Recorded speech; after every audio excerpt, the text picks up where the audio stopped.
Arc 9, Sentinel, Part 1. It was 7:30 in the evening in a medium-sized airport. Weren't there supposed to be people? There had been staff, for sure.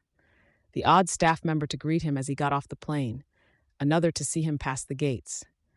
Still, the terminals were empty. There were no crowds. The shops and restaurants were all closed. Only half the lights were on. For the first time, he was wondering if he was getting in over his head. At least there were no people making the same old jokes about the metal detectors.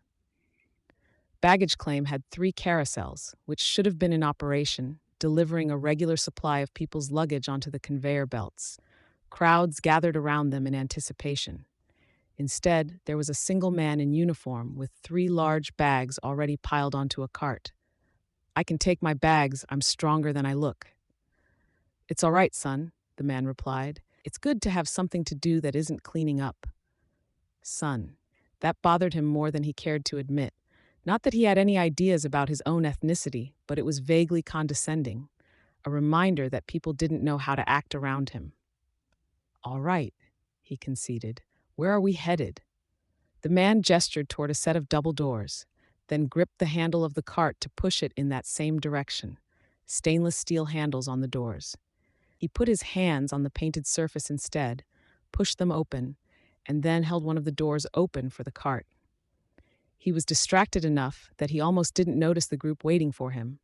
The group consisted of a squad of PRT officers with their regular assortment of non-lethal weaponry and a large woman with a bleached blonde bob.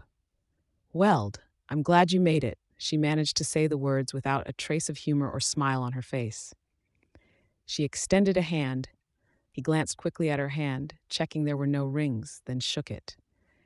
"Thank you, ma'am. Director Piggott, I'm assuming?" "You assume correctly. Shall we?" He nodded. As they fell into step, he asked, "Where is everyone?"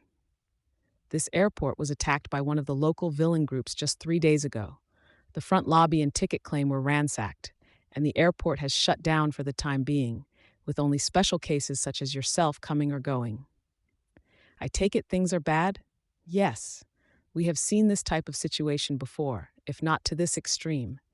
Too many citizens here had been living paycheck to paycheck or were unemployed. There was a great deal of latent frustration and unhappiness with the status quo, a powder keg needing only a spark to set it off. Weld nodded. And the arrival of an endbringer is a bit more than a spark. I see. I know the endbringers tend to target areas where they know they can do the most damage. You think Leviathan did it on purpose? Attacked this city because he knew this would happen? If someone raised the idea, I wouldn't dismiss it. But our focus should be on what we do in the here and now. Are you ready to take command of the local wards? I'm ready to try. Good. The team here is smaller than your old team in Boston. It currently consists of Clockblocker, Vista, Kid Win, and Shadow Stalker. We had 3 members die in the attack. PRT uniforms opened the doors, and he followed the director onto a helipad, followed shortly after by the other PRT uniforms and man with his luggage. A black helicopter with the PRT logo on the side sat there, propeller already whirring in preparation for takeoff. The director took the hand of a uniform inside the helicopter, stepping inside, and Weld followed her up, refusing a helping hand. The helicopter shifted slightly with the addition of his 600 pounds of weight. When the door shut, cutting off the worst of the noise, he took the offered headphones and put them on. When he spoke, his voice came through the headphones crystal clear, without a trace of the ambient noise of the helicopter. "So there's only 5 of us? There will be more. We've got a lead on a young man who could be joining as a new member, assuming we can get close enough to him to make the offer. I trust you know your classifications?" "I do," Weld nodded. He'd memorized it as a rhyme, as suggested by his old boss. Maybe that had been the intention from the start. Mover, shaker, brute, and breaker. Master, tinker, blaster, and thinker, striker, changer, trump, and stranger. He was classified as a brute and changer, classifications meant for the unnaturally tough and strong, and for those who could change their shape to some extent, respectively. He never liked the word brute being applied to him, even though he was aware that the labels had originally been intended for the PRT teams to identify and label villains, specifically. It was only later that they had been extended to identifying the heroes as well. Right. This potential recruit is tentatively marked down as a tinker mover. It isn't unusual for powers to emerge in the wake of an event as serious as this. For this reason, we keep careful track of things to see if we cannot detect any new parahumans. This young man has been observed in the South End, moving at over 100 miles an hour with the assistance of a mechanical suit. His inclusion on a local team would help fill gaps left by the death of Velocity, a local protectorate member, and Armsmaster's retirement. Weld nodded. Others may make themselves known, and we will approach each of them in turn. To help fill the gap in the meantime, Flechette is arriving from New York. Weld chuckled, just under his breath. Something amusing? He was surprised that she had heard or noticed the laugh. No, it's just that we know each other. Our teams were friendly rivals, kind of. We'd meet 2 or 3 times a year and compete, just to spar and practice our skills against less familiar opponents. We'd joke around about which team was better, give each other a hard time. I certainly hope this rivalry isn't going to hamper your ability to lead this team and work with her. There was no humor in her tone, just the opposite. No ma'am, he replied, chastened. The helicopter lifted into the air. A glance out the window showed the sprawl of the city. It was dark out, but much of the city was unlit, nothing shining through the windows, no streetlights illuminating the roads, nor the headlights and taillights of traffic. Noting where he was looking, Director Piggott spoke. Because the current situation is serious and it isn't improving as fast as we'd like, you're going to have to be on the top of your game. Yes, ma'am. Clock Blocker and Vista are your best assets. Clock Blocker is a Striker 7 with touch-based time stopping. Vista is a Shaker 9, large-scale spatial distortion. Geez Louise, the others? Kid Win is a Tinker 4, guns and anti-gravity devices primarily. Shadow Stalker is more ambiguous. Breaker 3, sublabels are Stranger 2, Mover 1. Her particular nature as a breaker makes her super light, semi-gaseous, transparent, and capable of passing through solid surfaces. Okay, the team sounds well-rounded. I can work with that. She handed him a stack of files. Here's the files on local factions, including your new team, and a file on the solo heroes and villains. You'll have limited access to the databases as well, which you should be familiar with. But this should get you the essential details to get underway. I've ordered those files loosely by priority, so you'll find the most need-to-know information at the top of the pile. Weld took the folders and opened the one for the wards, glanced through it to memorize the faces of his new team. Then he went to the next file. Then the top priority as far as opposition goes is the Archer's Bridge Merchants, superpowered drug dealers, a Shaker 2, Tinker 2, Mover 3, and a Shifter 4. These aren't big numbers. Am I missing something? Context. They've become a rallying point, representatives and leaders for those on the lowest rungs of society. Too many civilians who were the have-nots think allying with the merchants is a way to become the haves. People that were angry, disenfranchised, or both have gravitated towards the group, are seeking to overturn the social order. So they've got, what, a following of homeless? Brockton Bay doesn't, or didn't, have many that you could strictly call homeless, as there were so many abandoned buildings to squat in. When the Endbringer attacked, he chose the area with many of these buildings. I think I remember, yeah. The area where the fight started didn't exactly look upscale. The sad irony of this is that the defending parahumans protected that area, while other locations were leveled by the tidal waves. That area, known to locals as the Docks, was not under the control of any organized crime or villain organization even before the attack. After the battle's conclusion, it was swiftly occupied by the merchants and growing numbers of their followers, and is now one of the areas with reliable shelter. Not entirely, but more than many. By the time our local heroes were finished with search, rescue, and minimizing damage, their number of followers had reached a critical mass. In the past several days, they've begun attacking the city infrastructure, the airport, grocery stores, malls, and they've repeatedly seized medical supplies and food as they come in. So a big priority will be safeguarding incoming supplies from relief efforts, protecting key areas of the city so it can recuperate from the disaster. Yes, for the time being. Let's see. The next group is Fenrir's Chosen, one of 2 major offshoots of the Aryan villain group. Empire 88, which fell apart after the death of their leader, Kaiser. Fenrir's chosen are led by Hookwolf, violent, utterly merciless, and reveling in the current chaos. And it looks like he's a Shaper 4, Brute 7, with the longest list of homicides or suspected homicides I've seen on someone who wasn't already in prison. Thick file. I take it he has lots of followers? The largest group in terms of parahuman numbers at present. And this second group, the Pure, is the second offshoot of that Aryan group, I take it? Small but powerful. Their leader, Purity, is a Blaster 8 and Mover 4. Yeah, there's a Breaker 9, a Shifter 8 with Stranger 3 and a Master 6 in that group. I buy that they're powerful. Their leader has made overtures to us, offering cooperation in helping us regain control of the city. We have refused her for the time being. If she approaches you, you are in no way, shape, or form permitted to agree to any deals. Noted. Let's see. Coil, powers unknown. The Travelers have high ratings on their powers, but their crimes are low-end, pretty much. There's the Undersiders, 3 master classifications in one team, only one of whom is of any particular concern. Investigations into 2 members have suggested sociopathic tendencies, and if they're channeling their efforts into low-threat activities such as robberies, we can afford to ignore them for the time being. Fault Line's crew, mercenaries, low rating, mediocre rating, low rating, a Shaker 12? Seriously?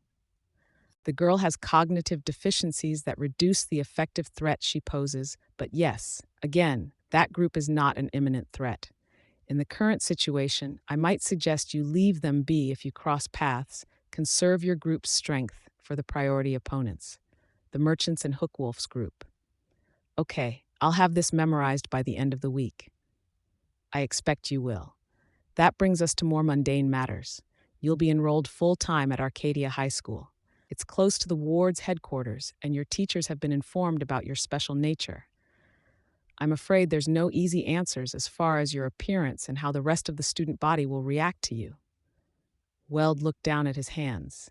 His body, from skin to hair to bone, was all metal and alloys of varying types.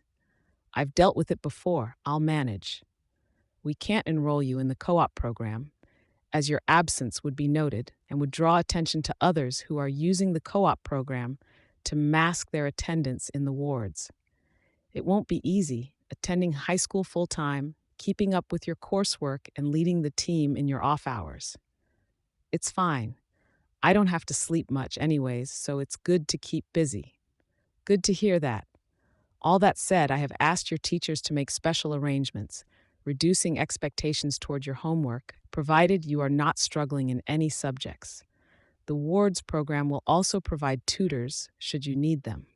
Okay, cool. You'll have time to get into the swing of things without worrying about school, as the high schools are all currently shut down for repairs and to allow time for thorough investigation of the premises. When the schools are open, we'll have you take 3 courses and attend first-year classes on parahumans at the university, if that suits you. Perfect. You'll be living in a private room in the ward's headquarters, and you'll have a monthly allowance of $400 in addition to the money put into your trust account by the program. We expect you'll spend this allowance on necessities, such as food and clothing. You do still eat, yes? Yes, he answered her, bending the truth. While he did eat, it was a negligible amount. As he saw it, there was no real harm done if he pocketed some of that extra money and said he spent it on food. Given that his tongue was made of an alloy and the pleasures of food were a shadow of what they should be, it was only fair that he enjoy himself in some other way. He knew that some staff back in Boston had caught on, but they hadn't said anything. Director Piggott here gave him the vibe that maybe she wouldn't be so cool with it. He'd be more careful until he knew for sure. Your quarters have been checked and double-checked, so there is no exposed metal, no screws, nails, frames, or pegs. I appreciate the thought, he told her. His physiology had the unfortunate drawback that he couldn't help but attach to and absorb metal he touched. While it had been crippling when he'd first been found, dumped in a junkyard, he had learned ways around it. He could rearrange the metals that formed his body, separate them into their composite elements, and he extended this particular trick to push all the impurities in the metals out to his skin. The impurities, unlike the metal that composed the rest of him, didn't bond, giving him the ability to handle things with his hands and teeth if he needed to. It didn't always work. At least once a week, there was one embarrassing moment where he bonded with someone's wedding ring during a handshake or bumped into a shelf display. But it helped. Clothes helped as well. In a more serious situation, such as when he was out on patrol, he could force parts of himself to melt and drop off, leaving a piece of himself behind, but it made him distinctly uncomfortable. Pain wasn't the right word, until he replaced the tissue he'd lost. More often, he preferred to just tear the offending piece of metal from whatever surface it rested on, whether it was a segment of chain link fence or a hubcap. Whenever he did it, he'd have to spend as much as an hour dissolving the metal and absorbing it into his body. Either way, they were only emergency measures, which wasn't to say he was weak. Being made of materials and alloys as strong or stronger than steel from head to toe made him practically untouchable in a fight. In addition, his biology fell into some optimal middle ground between organic and inorganic. For those whose powers affected only living things, he counted as inorganic. The opposite was also true. Do you understand why we have gone to this trouble for your sake, Weld? Why we are testing your ability as a team leader in a crisis such as this? You're grooming me, he replied. Yes, but do you understand what we're grooming you for? She pressed. He knew, but he assumed she would prefer to explain. Besides, how she explained would inform him a great deal about his new boss's personality. Not really. You likely know Director Armstrong in Boston, how he tends to prioritize research and understanding parahumans. I concern myself with more concrete affairs. Public relations, parahumans as a part of America. Weld nodded. What Armstrong continually fails to grasp is that if we do not integrate parahumans into society, help society bend to accommodate your kind, there is no point in lab experiments or classifications. As bad as things might be with the periodic arrival of endbringers and parahuman criminals, matters could be 10 times worse if panic or prejudice takes hold from the public. You understand? One thing, ma'am, Weld spoke. Yes? He took a deep breath. Not that he really needed it, but he did anyways. Forgive me for saying so, but I get the impression you don't like or respect Director Armstrong? Your point? I just thought you should know he's something like a father figure to me. He's the one who recruited me to the wards, got me up to speed, I've already made plans to go to his house for a bit this summer. Maybe I'm putting myself on in your bad books by saying so, but I just thought I should let you know I'll step up to defend him if you start putting him down. I see. Tiny frown lines appeared between her eyebrows. Sorry. A fire on a street below caught his attention. A car had been set on fire, and people were crowding around it. Not noticing, Piggott pursed her lips. Fine. My apologies for putting you in that situation. I won't say anything further about Director Armstrong for the time being. I was speaking of the need for public relations. Yes, ma'am, he spoke, feeling somewhat relieved at her composure. He wouldn't feel 100% okay about it until he verified her as someone who wouldn't find some other way to get back at him. As the number of parahumans first became clear, a long-term plan was established. In the early phases of the plan, much effort was dedicated to setting up the protectorate and wards, ensuring the public had heroes they could look up to, likable faces, likable personalities. Merchandising, interviews, TV shows, music, movies, and more were all encouraged and supported with the idea of building up this image. Law, policy, and rules for the official groups were all shaped with the idea of gradually building confidence in heroes. Weld nodded. As we enter the next phase, our objective is to push the public a margin beyond their comfort zone. We are encouraging and promoting the existence of rogues, which is an unfortunate term that heralds back to the early days. Right, Weld responded. The term rogue applied to anyone with powers who wasn't hero or villain. The negative connotations of the term tying back to an era when expectations had been rather different, much the same way the brute classification had been coined. This is a sensitive subject, slow to advance, as major corporations are particularly litigious when parahumans get involved. In simple terms, the big businesses do not want people with powers affecting the status quo, and it is very easy for them to derail years of work with one bad media campaign targeting parahumans. I see, Weld commented. He didn't like that in simple terms bit of what she'd said. Too many people implied he was stupid because he was strong. But could he really speak up about it when he couldn't be sure if her choice of words came from an offensive or judgmental perspective, or was he being overly sensitive? The second half of this phase is getting the public more comfortable with the outliers, the people with stranger powers and stranger appearances. You're likable, Weld. You have a clearly unnatural appearance, if you'll forgive me saying so. Weld shrugged. He stood out. There were 100 things that bothered him more than stares and comments on the subject. But you have fans, and people are interested in you. You get higher ratings for your interviews than even the average handsome hero gets. You're second most popular for team leaders for number of YouTube videos, possibly helped by a briefly lived internet meme featuring your face, and you have a blemish-free record, both academically and in your 2 years serving as a part of the wards. Thank you.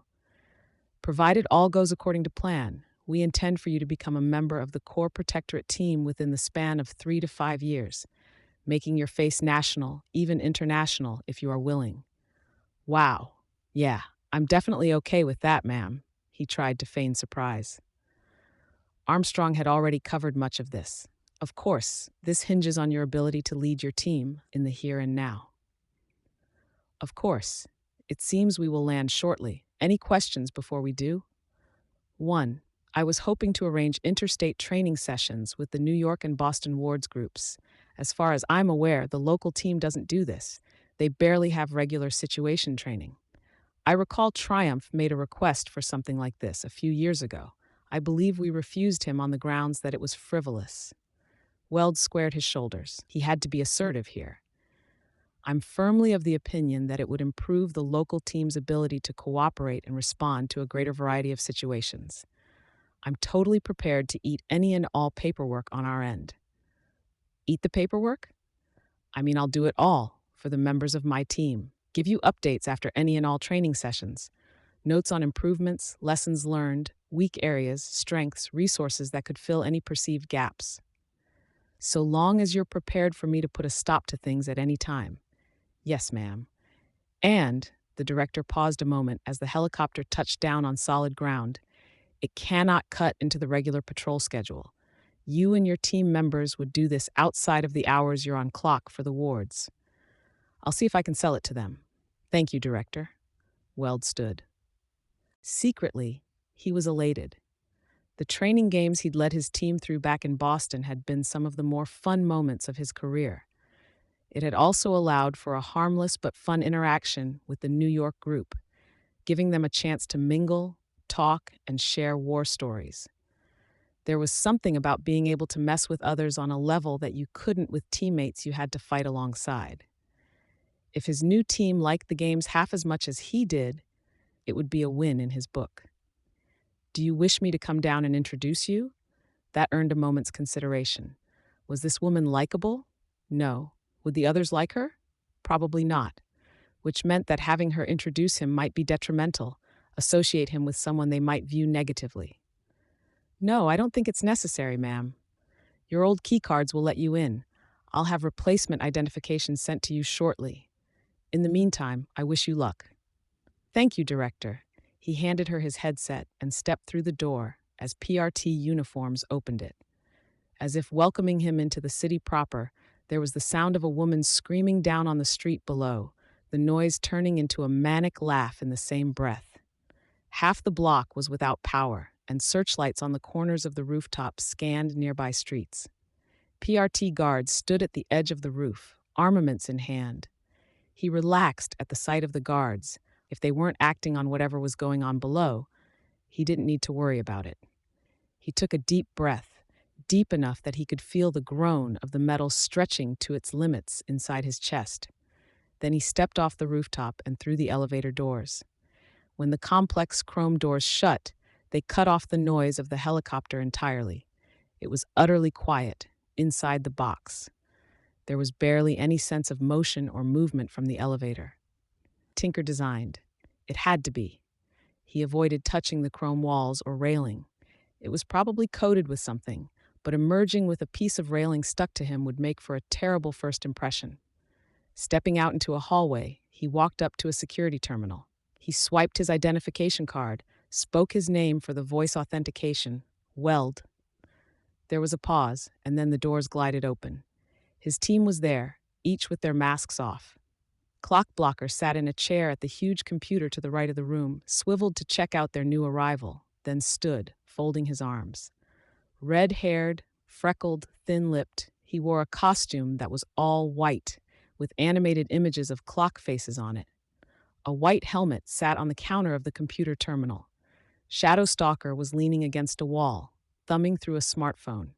She had one foot against the wall, one arm folded just under her chest, her free hand resting in the crook of her other elbow. She looked up at him, stuck the phone in a pouch on her belt. She was dark-skinned, pretty, and from what he could see beneath her costume and her voluminous cloak, she had a nice body, athletic figure. A part of Weld's adolescent psyche was relieved that there was some eye candy here. Kid Win and Vista arrived from what the cubicles at the far end of the spacious room. They weren't really cubicles, but sectioned off areas with beds and room for personal effects.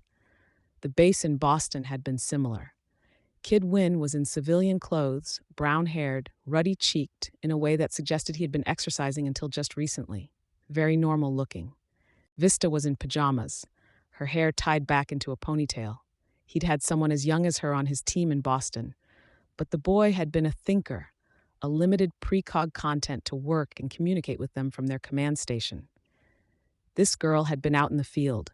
3 fingers on her left hand were bandaged, with crimson seeping in through the white. Her eyes were puffy, as though she'd been crying until very recently. Should he comment on that? Offer support? He wasn't sure what to say, if it would even be welcome. "Hello," he spoke. He received a chorus of muttered and murmured greetings in return. "Look," he said, "I won't make a big deal of this. The guys upstairs want me in charge. It's going to take me a short while to get up to speed, but I hope to prove to you guys that I can and will work as hard as anyone." It was hard to say what he'd expected, but surely he should have gotten more of a response than some blank stares and glazed looks. Was it the wrong time for this? Every single one of them looked dog-tired. Clock Blocker looked like he was barely managing to stand. "From everything I've heard, you guys are an excellent team, and I hope I can do you justice as a leader. It's my hope that we can improve on a winning formula. I've talked to the director about some special training." "Training?" Clock Blocker interrupted. "You just lost me. If you'll hear me out, I think you'll like the idea. Have you seen the situation out there?" Clock Blocker challenged him. "Less than an hour ago, I saved a guy I know from my high school physics class from being dragged into an alley by a half-dozen grown men. One of them stuck him with a needle before I got him away from them. The hospitals are shut down or over capacity, so I brought him here. He's upstairs right now, getting drugs to ensure he doesn't get HIV. Weld struggled to find something to say. Failed. Clock Blocker went on. Kid Win and I stopped some lunatics in gas masks from mixing ammonia and bleach into a poison gas. You know why? They wanted to off the people in an apartment block so they could loot the place and stay there. There's people going fucking crazy out there, and you're talking training." "I didn't mean now," Weld protested, backpedaling. "I was thinking in terms of the future. The training would be something to look forward to after this crisis has passed." "You're assuming it's going to pass?" Shadow Stalker replied, her voice tired. "Some are saying this is the way things are going to stay. I almost agree with them. This isn't the kind of city that bounces back from things. I'm losing them. I can't believe that. We've got to have hope. Pull a 15-hour patrol out there, then come back and talk to me about hope." Clock Blocker spoke. "You know, I could almost play along. Go with the blind optimism, say yippee to training. But you don't even mention the guy you're replacing? A few words for the dead? It's a matter of respect, bro." "I didn't mean to dismiss them or their sacrifice. I just didn't know them," and Clock Blocker turned, swiping his arm angrily at his helmet to snatch it off the counter. Tucking it under one arm, he spoke to the others, his back to Weld. "I'm going to check on my family. I'll head there in costume in case I run into trouble. Be back in the morning. Mind manning the console, kid? Kid Win shook his head. I need to take a break anyways. Vista glanced at Weld, then asked, Where do you guys need me? Go sleep, Shadowstalker spoke, placing a hand on Vista's head as she walked past the girl.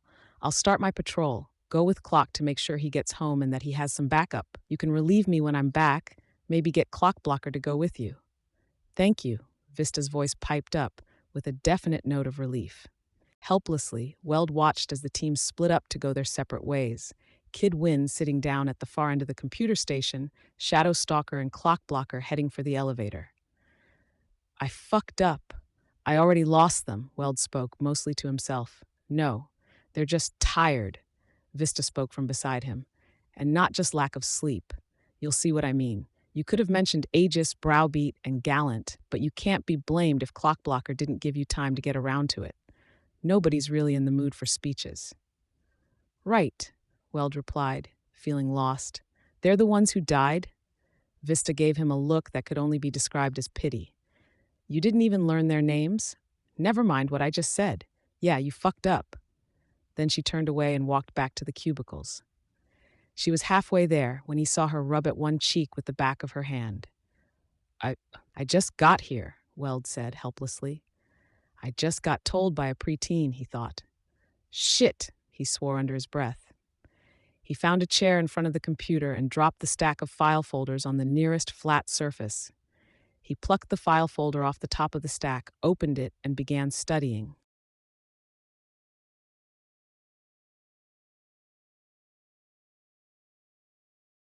Arc 9, Sentinel, Part 2. Flechette spoke, You're a hard person to fin. Shadowstalker, transparent and wispy, whirled on the spot, not even pausing as she fired her crossbows. The first bolt went wide. Flechette caught the second out of the air, staggered back a step as she was caught off balance. Her right foot skidded to the edge of the rooftop. What the hell? Shadowstalker rose from a crouch, becoming opaque in the process. Oh, you shouldn't sneak up on people when they're on patrol. What? I nearly get shot and she blames me? You nearly killed me. It's a tranquilizer shot and you have the fire escape behind you. Flechette turned to see Shadowstalker was right about the fire escape. The bolt in her hand had a glass shaft filled with fluid, a three-pronged head with a wider cross-shaped flare at the base of it to prevent it from stabbing too deep. Tinker made? Geez, you shaved a year off my life doing that. Sorry, a little twitchy. Good to see you. Shadowstalker crossed the roof, offered a hand. Flechette shook it. I suppose being twitchy is excusable, Flechette excused Shadowstalker, looking out beyond the rooftop to the dark streets. Some of the buildings looked ready to fall over, and the main street below the pair had a 2-foot crack running down the middle. Water covered everything at the ground level, a half-foot deep. And the apology is accepted. So, you joining the team? No. Temporary stay until you guys fill out your ranks again. Maybe a few weeks, maybe as much as a month or two. Weld told me you were out on patrol, that you might need backup. I don't do backup, and I don't do the team thing unless someone makes me, but I'm willing to hang with another crossbow aficionado. Is that the right word? Aficionado? Flechette smiled. It is. The brown-haired guy at the computer told me you'd be around here. Took me almost 2 hours to spot you, though I did get sidetracked by some kids taking clothing from a broken display window. We'll patrol? Sure, Shadowstalker agreed, lowering her eyes to her crossbows as she picked bolts out of one of the 3 cartridges mounted on her forearm and loaded them into her crossbows. You look like a rooftop type. Fly, glide, grappling hook? Grappling hook? She patted her weapon, touched the chain that ran along her arm to the automatic firing crossbow, her arbalest. If you can't keep up, don't worry about it. Keep moving in a straight line. I'm mostly untouchable, hard to spot, so I'll scout ahead for trouble, double back every minute or so to check on you. Got it. Shadowstalker swept her cloak over one shoulder, simultaneously shifting into her shadow state. She turned and leaped 20 feet to the side of a neighboring building. Grabbing a windowsill, she vaulted herself another 15 or so feet straight up the face of the building, caught another windowsill, and then heaved herself up once more to reach the rooftop. Her cloak billowed out around her, and Flechette saw how Shadow Stalker's costume clung to her body. One of the surprisingly few people who could wear a skin-tight costume without armor pads or features to mask minor physical imperfections and emphasize or suggest certain features. When Shadow Stalker had disappeared from view, Flechette remembered she was supposed to follow. She cocked her arbalest, flipped a switch beneath the trigger while sending a burst of her power through her weapon to connect the chain to the ammunition, and then fired a needle with an attached chain to the edge of the rooftop. The needle bit deep and the chain went taut. A second later, she was reeling in. The pull of the chain wasn't quite enough to carry her straight to the rooftop, but the pull of the chain, coupled with her ability to plant her cleats into the face of the building and run up the building face, let her reach the edge of the roof. A bit of momentum, one hand, and her cleats gave her what she needed to hop over the roof's edge. Running across the rooftop, she used her index finger to flip the switch, severing the chain, then reconnected the chain to the next piece of ammunition as her free hand loaded it into place. It took her a second to spot the vague blur that was Shadow Stalker, almost 3 buildings ahead of her. The girl was practically gliding as she fell, moving more horizontally than vertically. It was a drop to the next rooftop, Flechette noted. She touched the front end of the needle that was mounted in her arbalest, used her power on it. Capes with the breaker classification were generally those who had some ability to break the natural laws of the universe as far as those laws applied to them.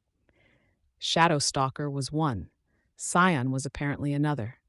There were others who could slow or stop time in relation to themselves, change their effective orientation in respect to gravity, or make themselves effectively larger without the exponentially increasing the stresses that the increased size and mass would normally place on their body. Almost always, such powers came with some physiological changes that let them manage despite the altered environment they were effectively operating in, allowing them to breathe and walk at the very least. Flechette wasn't a breaker, though her power came close.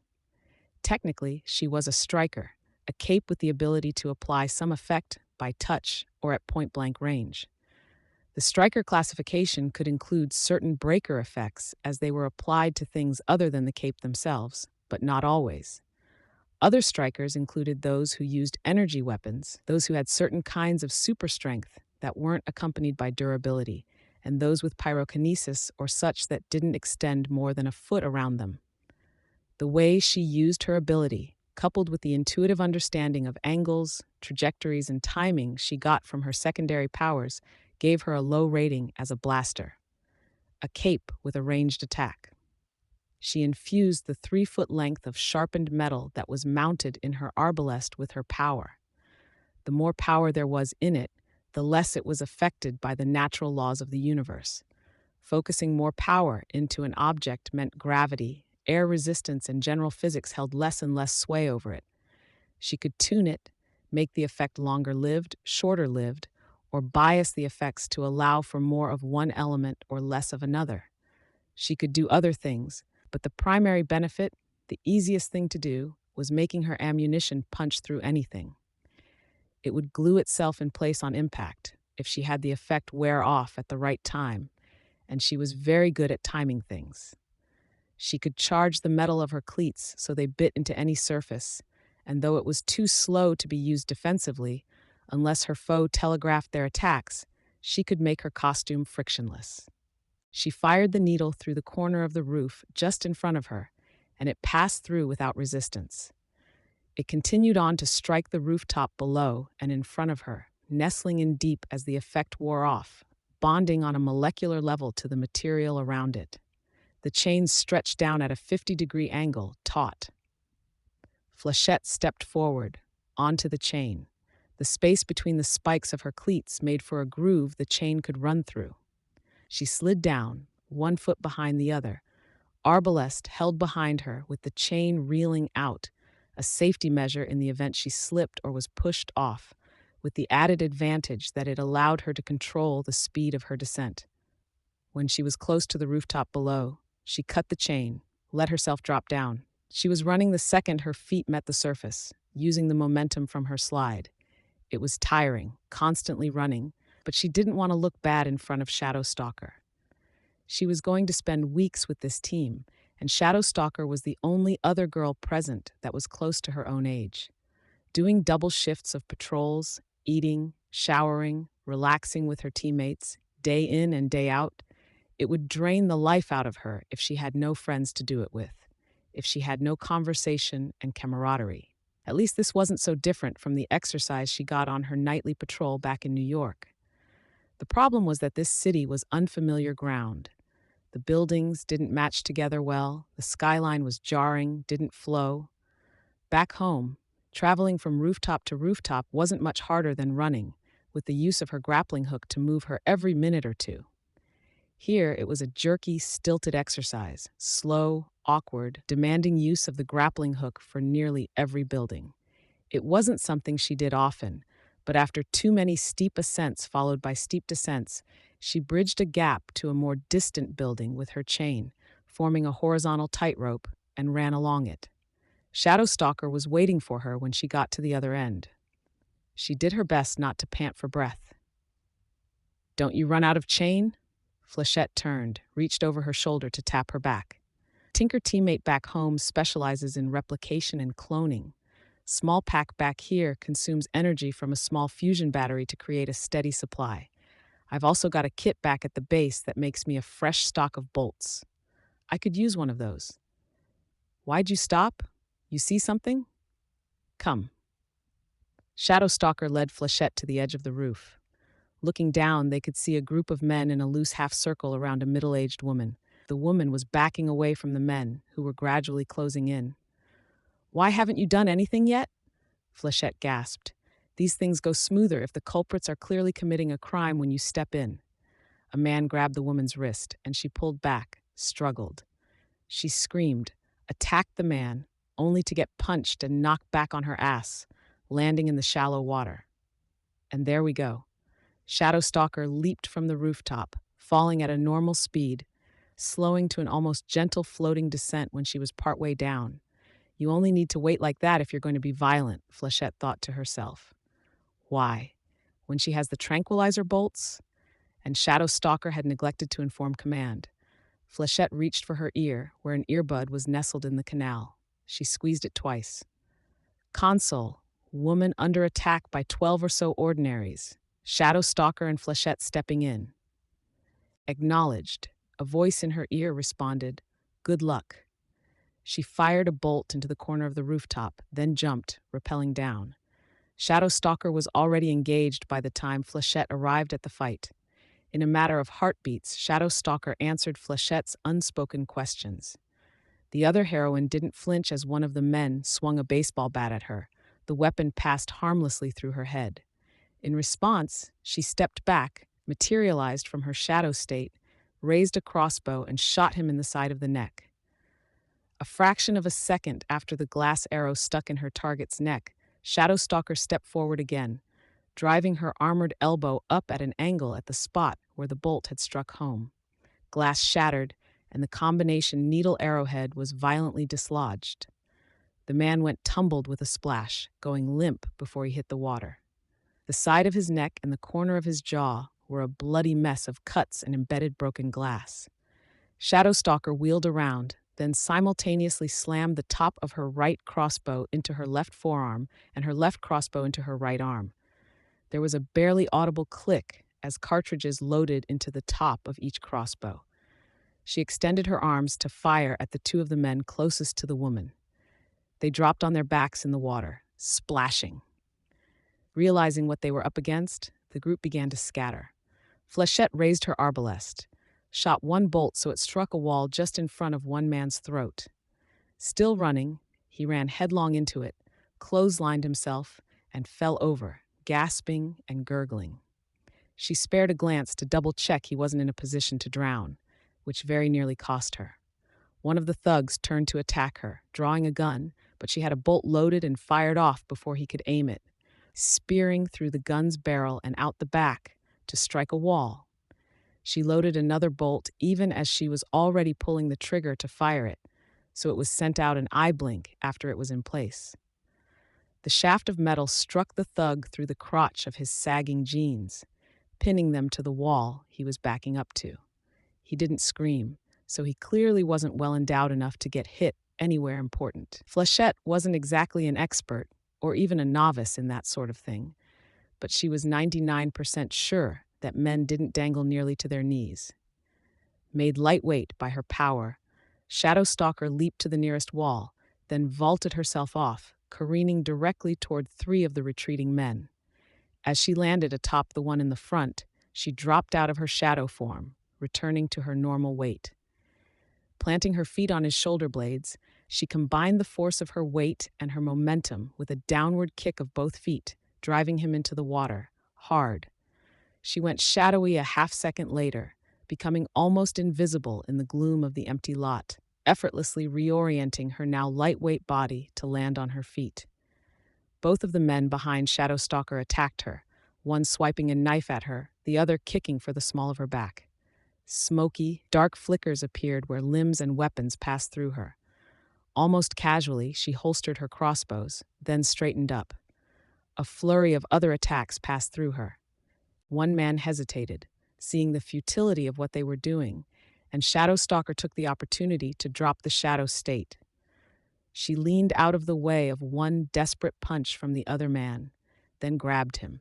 She seized him by the shirt front, pulled him forward with a hard tug on his collar and a counterclockwise turn of her body, then brought her right knee into his ribs.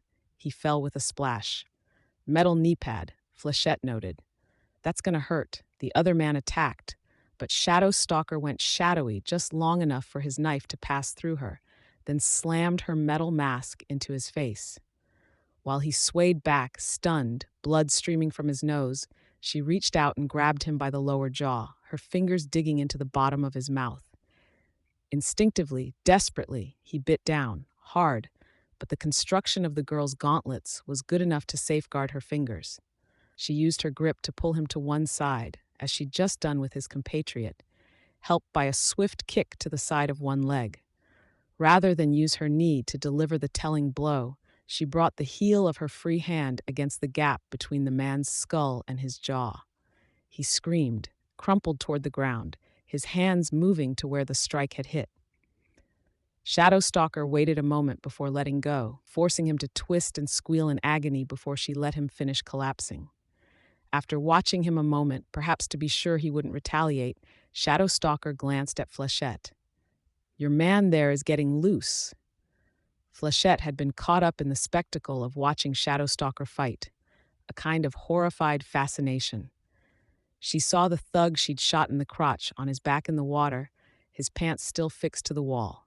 He was struggling to work his legs out of the jeans. She loaded a shot and fired a bolt just beneath his armpit, nailing his sweatshirt to the ground.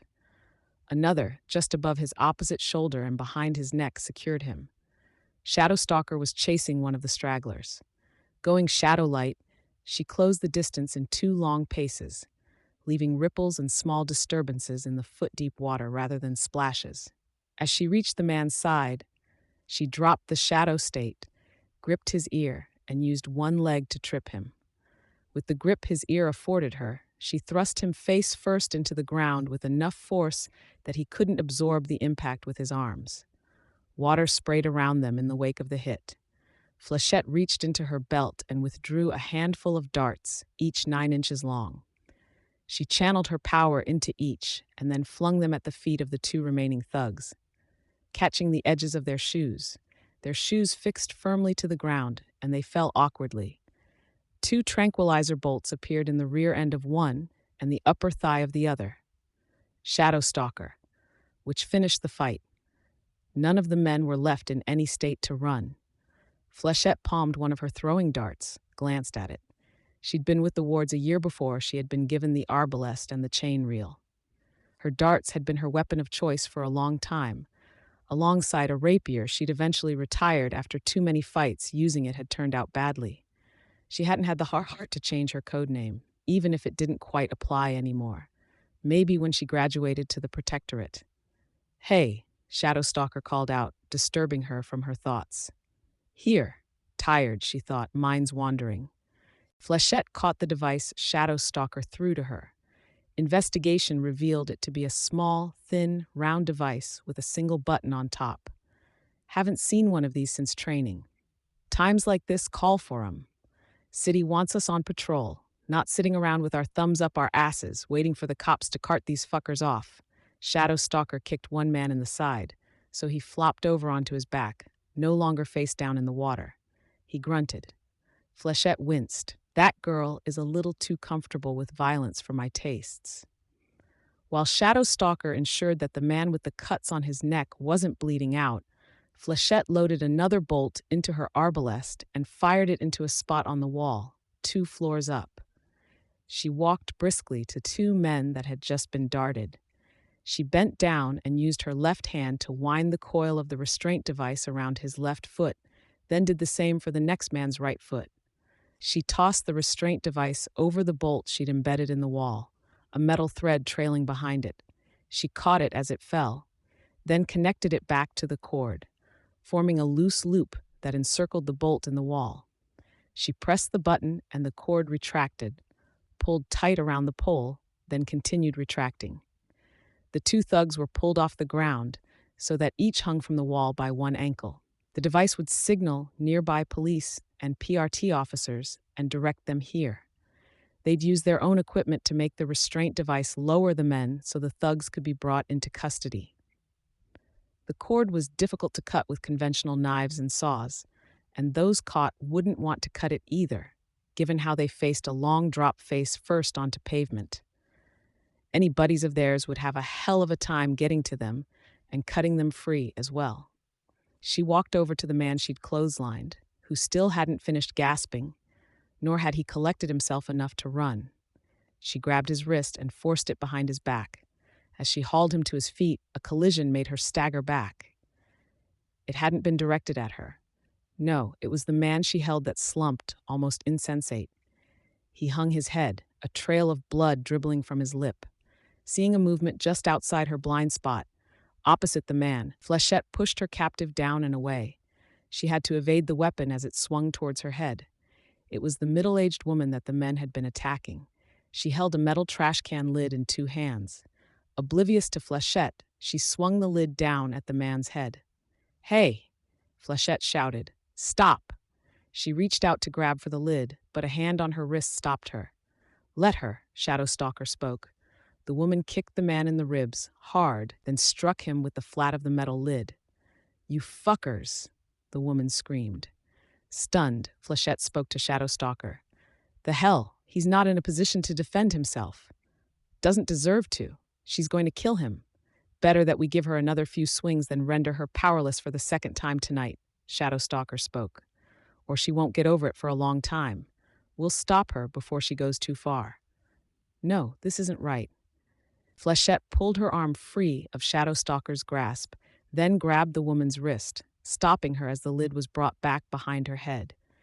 Not entirely to the woman, she spoke, "You're better than this. You have to be." The woman resisted, tried to pull free to make another swing. When Flechette maintained her grip, the woman used her free hand to throw the lid down on top of the man. "Stop," Flechette spoke. As the woman struggled, she turned to bark a command to Shadow Stalker. "Help! I'm on her side, to be honest." Shadow Stalker didn't move. "So am I," Flechette grunted as the woman shifted her weight towards her, knocking her off balance, which means stopping her from doing anything she'll regret. "Let me go," the woman shouted at her. "Fuckers like this hurt my daughter." "Is she here? Your daughter?" Flechette asked. "She's home. It happened last week." "Let me at him! Fuckers! Stop attacking him and I will." The woman didn't have a response beyond continued struggles. Though Flechette kept to an exercise regimen, spent 4 nights a week in the gym, she was still only 17, and the woman had a good 50 or more pounds of weight advantage. The woman pulled free and staggered back, gave her an angry look. When the lady stepped forward toward the fallen, bloodied man, Flechette stepped in her way. The woman didn't back off, so Flechette raised her arbalest a fraction. That was apparently enough. The woman scowled further, then turned and fled the scene, half running, half limping. "Thanks for the backup." Flechette spat the words to Shadow Stalker. "Told you, I don't do the backup thing," Shadowstalker bent over the unconscious man, turning his head to investigate his injuries. He'll live. Him and his buddies deserve what they got. That's not your call to make. Sure it is. Shadowstalker retrieved another restraint device and quickly strung the man up beneath a metal frame meant for an air conditioning unit. Times like this, we're cop, judge, jury, and if it really comes down to it, executioner. We're the ones with the power. No, that's wrong. Suppose we'll have to agree to disagree. Shadowstalker turned her back, preparing another restraint device. Flechette huffed, angry. She didn't want to get into a shouting match, wasn't sure what to say to convince the girl.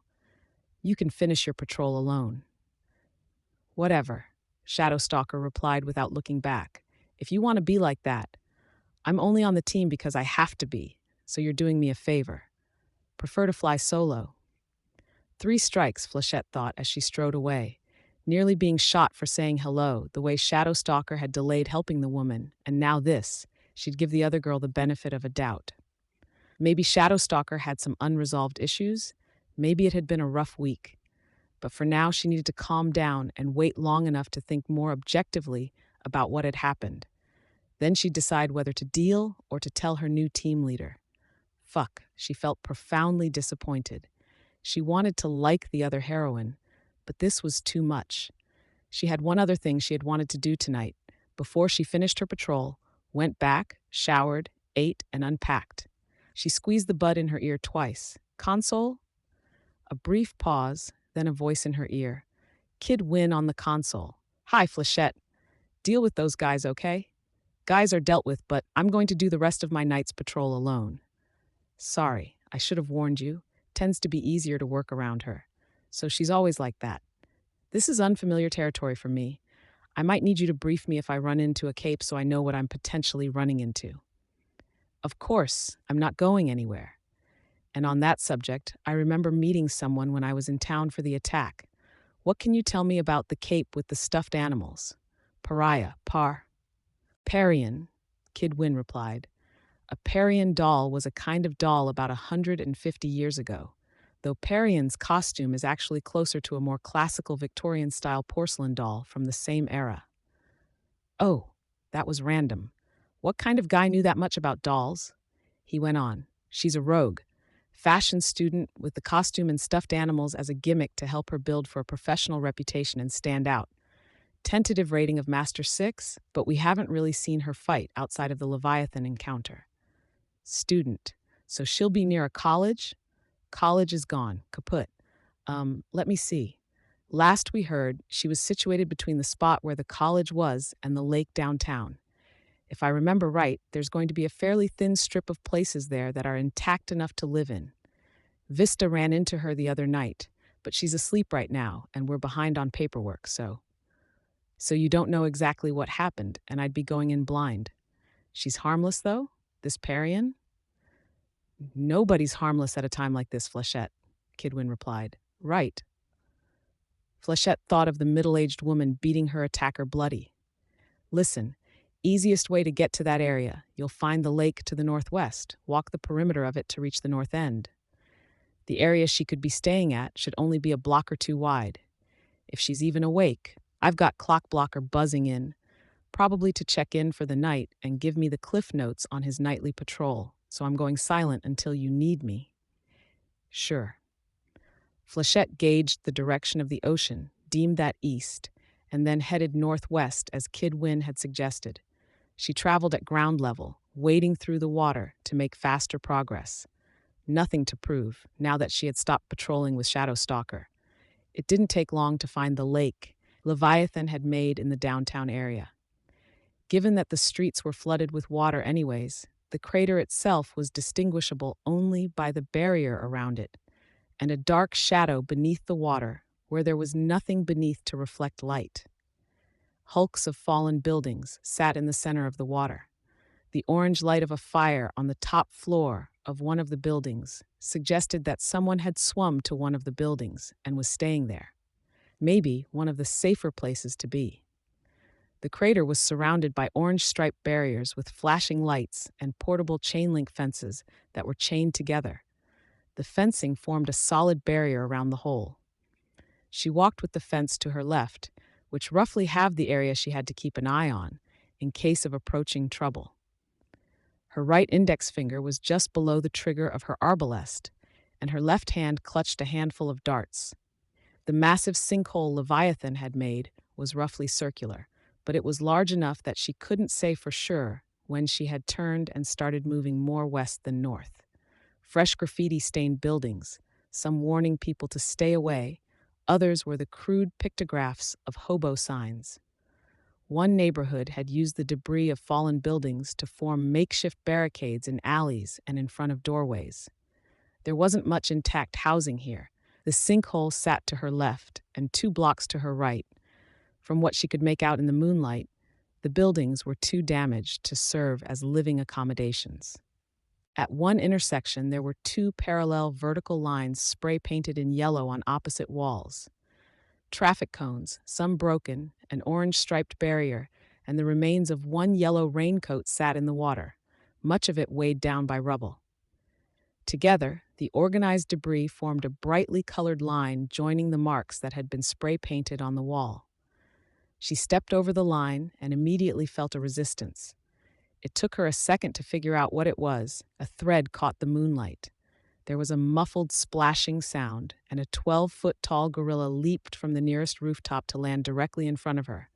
It swung its arms wildly in front of it, missing her, then slammed both knuckles down in the water, crushing one side of the orange-striped barrier. Flechette raised her arbalest to shoot, then stopped. It wasn't real. Damp cloth, stitched together, and it was blind. It wasn't acting as though it could see her. She dropped the arbalest, backed over the line, and then waited. Parian arrived at a run, feet splashing in the water. She spotted Flechette, and the gorilla moved to place itself between the two of them. Her creations can only see what she sees. They're puppets. "Stay back," Parian warned. She peeked out from behind the gorilla. Her mask, a doll's face, was smudged, and a crack ran from the corner of one eye to the ear. She wore a frock, different than the one she had worn for the Leviathan fight, but it was wet, dirty, and some of the lace had torn. There was a wood chip in the damp, golden curls that were otherwise too perfectly coiled to be real hair. "I'm staying back," Flechette assured the girl. "Remember me?" "Yes. You talked to me before the fight, pulled me away from that horrible little girl." "Yeah," Flechette smiled, shrugging. She stepped forward. "Back," Parian called out. The gorilla slammed its knuckles against the ground again, then lurched forward, one fist raising as if to deliver a massive punch. Flechette obeyed, backing up another 2 steps, hands raised. The gorilla's fist stayed where it was. "I'm a hero. Member of the wards. I'm in town for a little while. Doesn't matter. I made a deal. Me, my friends, and my family get a place to stay here, a fair share of the food and water. In exchange, I keep people from entering. I'm a hero." Flechette stressed the word. "I'm not going to cause trouble." "I don't know you're telling the truth.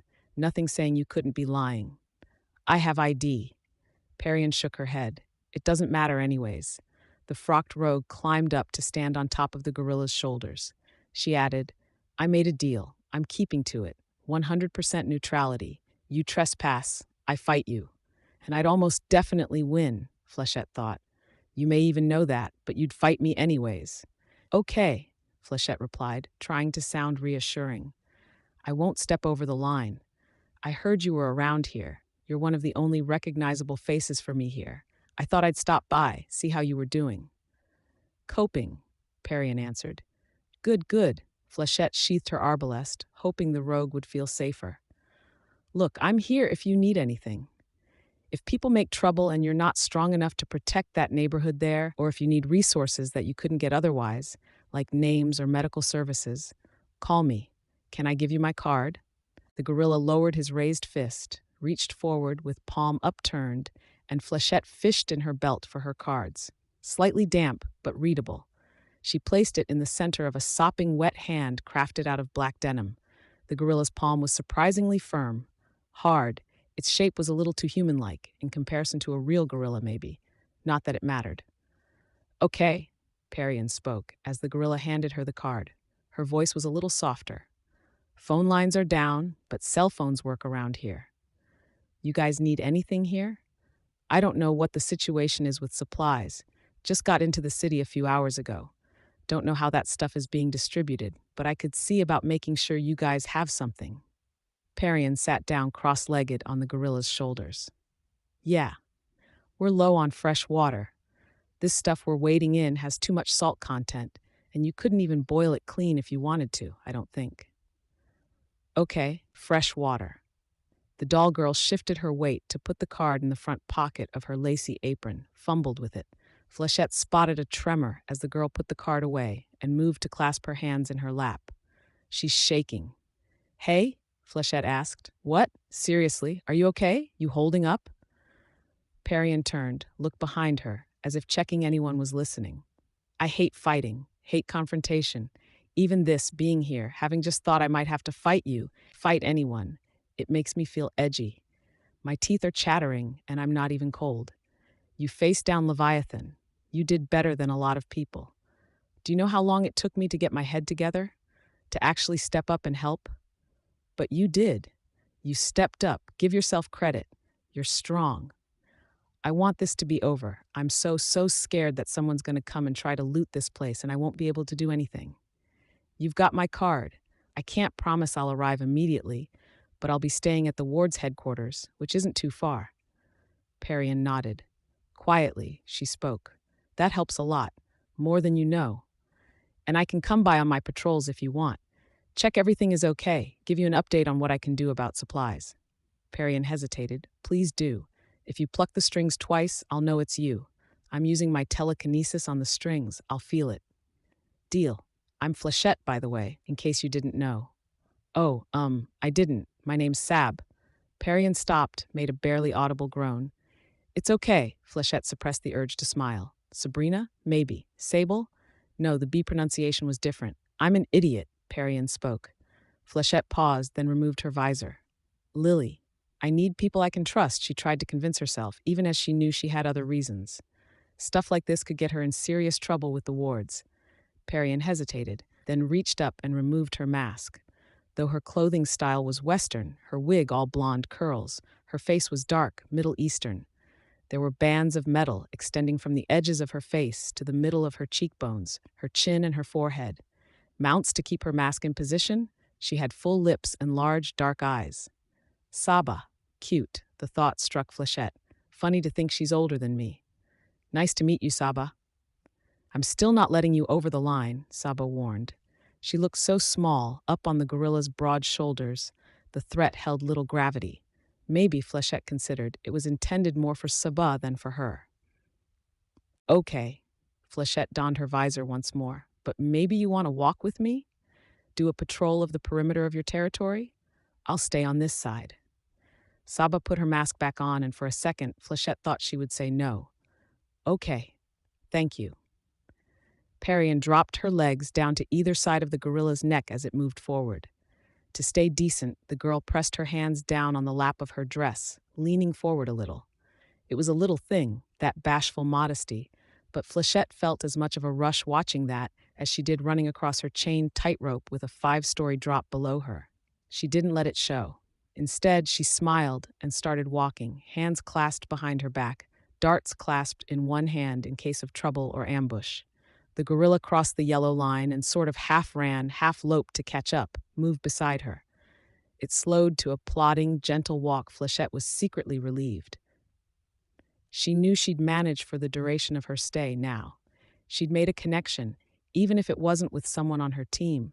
She wasn't in this alone. So, you're a fashion student? She asked.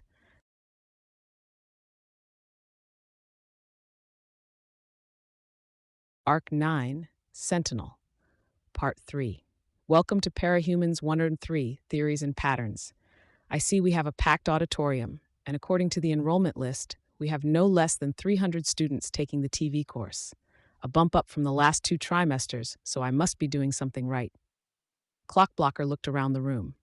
6 PRT uniforms sat in the front row, helmets off, 3 with notebooks open on the desks in front of them. Weld and Flechette sat in the desks closest to the door, exchanging murmured words as the professor on the screen began going over the course syllabus. Glory Girl sat just in front of him, wearing a black, long-sleeved shirt, arms folded on her desk. chin resting on the back of one hand. Vista, odd as it was, sat beside the other heroine, had been the only one to offer any conversation. When Glory Girl hadn't seemed interested in talking, Vista had instead offered her silent company. Clockblocker wasn't exactly sure how Glory Girl had gotten into the ward's headquarters to attend the screening, but she was here, uncharacteristically quiet, much in the same way that Vista had been this past week. Kid Wynn sat to Clockblocker's right, fidgeting by taking apart his pen and putting it back together, his eyes not leaving the screen. Shadow Stalker was sitting as far away from everyone else as she could manage, at the back corner of the room. She sat sideways in her seat, back to the wall, her feet resting on the seat next to her. Her attention was directed entirely at the keys and screen of her cell phone, rather than the projector screen at the front of the room. Only 13 people present altogether. For disability and pregnancy accommodations, the course syllabus gives you all the details you need on who to contact. If you aren't already, you're going to be sick of hearing all that by the time you graduate. We're required to go over it in the first class of every class we teach. So, let me start off by addressing and banishing some assumptions you may have. This is not an easy class, and anyone who took Parahumans History and Society or Parahumans Case Studies and Powers will be aware of this. Even for those of you who emerged triumphant from the previous 2 semesters, should know that Para 103 may be something of a shock to you if this is your first year of university. Here, primarily, I will be looking for creativity, problem-solving, and research abilities. Skills and abilities that, frankly, aren't stressed enough in high school. For this class, I want you to think. Parahumans, people with powers. They've been around for nearly 30 years. Where did they come from? Why are they here? It's common knowledge that parahumans are ordinary individuals who gained abilities. It is too easy, however, to assume that this is the sum total of our knowledge. I want you to think further on the subject. For example, why does virtually every parahuman ability have some application in confrontation and combat? Is this the nature of humans, to turn any progress to violent ends, be it science or superpower? Or is it by design, an individual's hand at work? With the destructive potential of these abilities, why do so very few individuals perish in the chaotic and unpredictable emergence of their talents?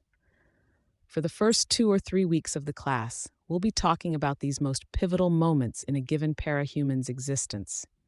These trigger events, when an individual first gains their powers, typically through some form of trauma. Throughout the course, we're going to be looking at correlations and patterns, both in relation to trigger events and other things. For example, how does the nature of the trigger event shape the power? A study by Garth and Rogers suggests that psychological stress leads to a higher prevalence of mentally driven powers. Tinkers, thinkers, masters, shakers. The more physical violence that is involved, the higher the bias towards physically driven powers. Garth and Rogers suggest a sliding scale, but it may not be that cut and dry. A follow-up study by Garth touches on what we know about Cape families. If one individual in a family has powers, it is far more likely that others will as well. Almost always, this trend is either descending or lateral. It seems to transition from parent to child, or one sibling to another, but not from child to parent. We'll talk about the theories on why. For those of you wanting to read ahead, take a look at Garth's notes on the Dallin and Pelham families in Chapter 9. We can surmise that the different scenarios leading to trigger events may be directly related to the differences in powers, even among closely related members of a Cape family. Similar trigger events and related individuals, similar powers. The more distant the relation and the more varied the trigger events, the more drastically different the powers they possess in the end. Clockblocker glanced at Glory Girl to see if the mention of her family had stirred her interest. She hadn't budged an inch. Was she asleep? He couldn't help but sympathize. This is a monumental waste of time. I could be out there, helping people, or spending time with my family. The Protectorate was coordinating shifts so the wards could collectively get at least some education in the meantime, on Pigot's orders. Except this wasn't useful.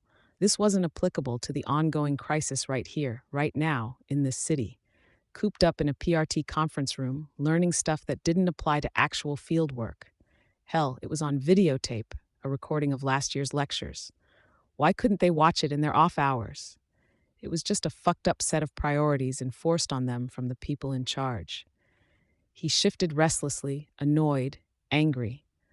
Trigger events are a crucial element for study because the timing, nature, and spread of these emerging powers may provide a clue as to where these parahuman abilities come from. More women than men have powers, for example, and there are more powers in undeveloped countries than there are in industrialized ones. Some of you may remember me mentioning this fact in the 101 class when I was talking about the witch burnings in the People's Republic of Uganda. Another pattern we will be exploring is the apparent effect of multiple trigger events occurring in the same time and place. There's a very strong correlation between coinciding trigger events and individuals displaying 3 or more powers rather than 1 or 2 predominant ones. "Hey, Flechette," Kidwin called across the room. "You've got a bunch of powers, right?" She turned in her seat. "Sure.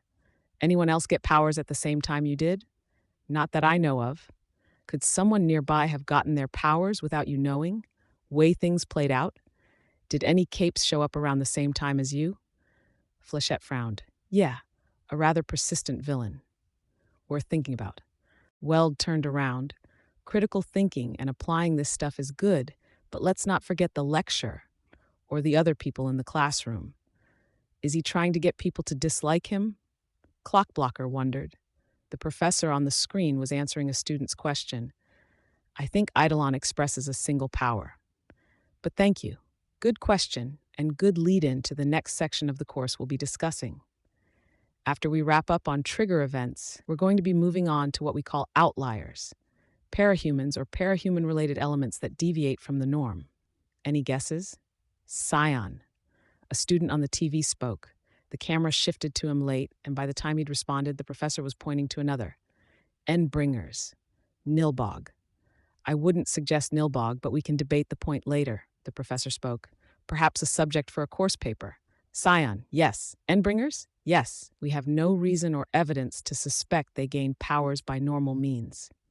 Another group you may or may not be familiar with are what the PRT terms Case 53s. Often the monstrous parahumans. Will get into more depth on the subject. Clockblocker glanced at Weld. The boy was digging through his canvas backpack for something. Was he one of them? Weeks 5 and 6, assuming we're on schedule, we'll pull all earlier material together and discuss the beginnings of the parahuman phenomenon. Not for the individual, as with trigger events, but as a whole. Where do capes come from? There is the patient zero theory, typically working under the assumption that Scion is the source of these abilities. This, however, raises questions about where Scion came from. The theory is corroborated by the case of Andrew Hawke, who came into contact with Scion on the very first sighting of the hero, only to manifest powers of his own.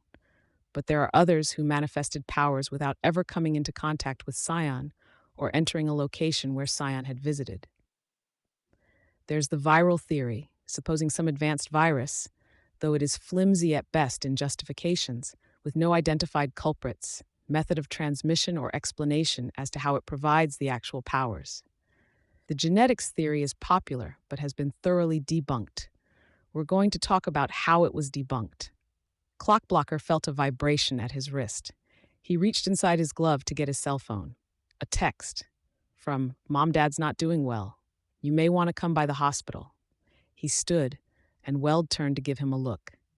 He ignored the metal-skinned boy, headed for the back door of the classroom, his keypad beeping as he dialed the number. It was ringing as he closed the door behind him. "Mom? Dennis. How bad is it?" "As bad as last weekend. Worse." He closed his eyes. More statement than question. He said, "He's not getting better." "No." "Okay. Do you need me there? I can use my power, buy the doctors time to think, or get prepared if there's a crisis." Her voice was tight. "No, Dennis. It's not that kind of situation. They've got him on a respirator, and the doctors don't have much hope he's going to be able to breathe without it again. The antibiotics can't fight the infection on their own. So he's going to die. I'm sorry. A few hours, days, a week. The doctor says it'll be the next few days." He clenched his fist, relaxed it. "Not fair. Hey, Mom, listen, I've got to run. Come by, Dennis, before it's too late. I'll try. I love you. Love you too. He hung up, paused to compose himself. Not fair. Stepping back inside the classroom, he returned to his seat but didn't sit down. Instead, he stepped up a little further to where Glory Girl sat and touched her shoulder. When she raised her head, he pointed to the door. She nodded, stood. When they were both in the hallway, he spoke. Sorry to pull you away from that. She shook her head, golden curls swinging. Not missing anything. I've already taken this class. Oh, then why are you here? New Wave may be disbanding. My mom suggested that if I wanted to keep being a hero, I should consider joining the wards. So I'm here, checking things out. Your leader and director okayed it. Are you joining? Don't know. They're willing. If I agree to some extra rules and stipulations, they'd be putting me on probationary membership, like they did with Shadow Stalker. I came by to get a sense of things, Pa, see if it'd be worth going through the hassle instead of going solo. I thought maybe I was okay with doing it until I saw the portraits in the lobby. Now I'm not so sure. Clockblocker nodded. She didn't need to explain. Where the ward's portraits hung in the lobby of the PRT offices, the portraits of Aegis and Gallant had been reprinted in black and white, surrounded with thick black frames. One was apparently in the works for Browbeat, who had been too new to even have an official costume, let alone a portrait. They had been repositioned to be just above the front desk and below the PRT logo, with wreaths and flowers beneath, tokens from the PRT employees. The building wasn't open to the public and was surrounded by PRT squads, but the public would get their chance to pay respects. Glory Girl had lost 3 people she was close to on that day. Gallant, Dean, when out of costume, was a loss she shared with Clockblocker. Her boyfriend, his friend. I know it's crass. I know you guys have rules, he spoke. I'll understand if you get angry. But my dad has leukemia. He was a few days into some pretty rigorous treatments when Leviathan came. He got hurt when one of the waves hit, and some infection got at him through the wounds. He has pretty much no immune system, doesn't have the strength to fight it off. You want me to ask my sister to use her power on him? Please. Okay. The response startled him. He looked up at her, caught off guard. She explained, I'm not promising anything. Like you said, Amy has her rules about taking requests, but I'll see if I can convince her. Again, no promises. Thank you, he said, really. And if you want to pay me back, maybe tell me about Gallant sometime. Share some stories I wouldn't get to hear otherwise. For sure. The door opened, and Weld stepped out into the hall, followed closely by Vista. Clockblocker felt a pang of annoyance, bit his tongue before he could say anything. Everything okay? Weld asked. I could tell them. Clockblocker glanced at Vista, but the rest of the team would find out. They don't need another thing to worry about. Things are okay, Clockblocker spoke, carefully. We paused the video, waiting until you guys are ready. All right, Clockblocker replied. He added, thank you. I'll trust you have reason for this. Weld smiled slightly, showing a row of white metal teeth. But don't take too long. You're on patrol at 2 this afternoon, and that doesn't allow us much leeway for delays if we want to finish watching.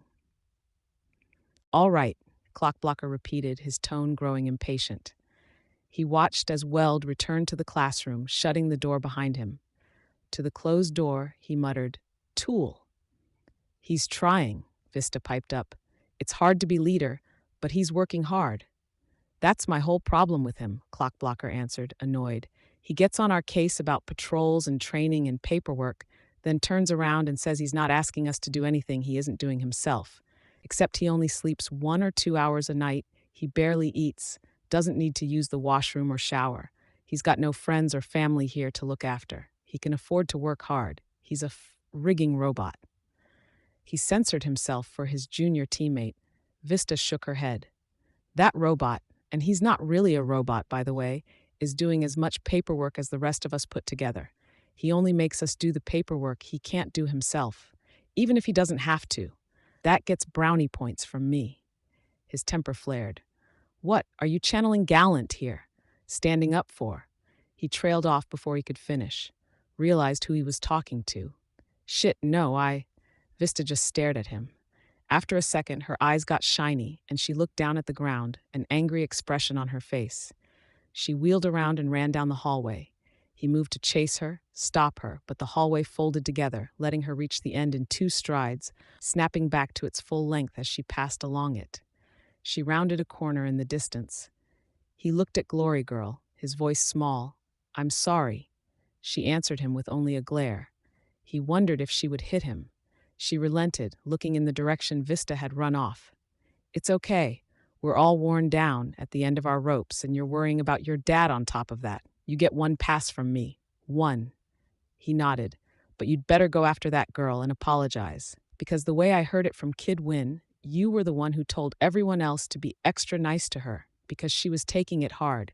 You convinced Shadow Stalker to play nice, and from what Kid Win said before class started, that was a pretty big deal.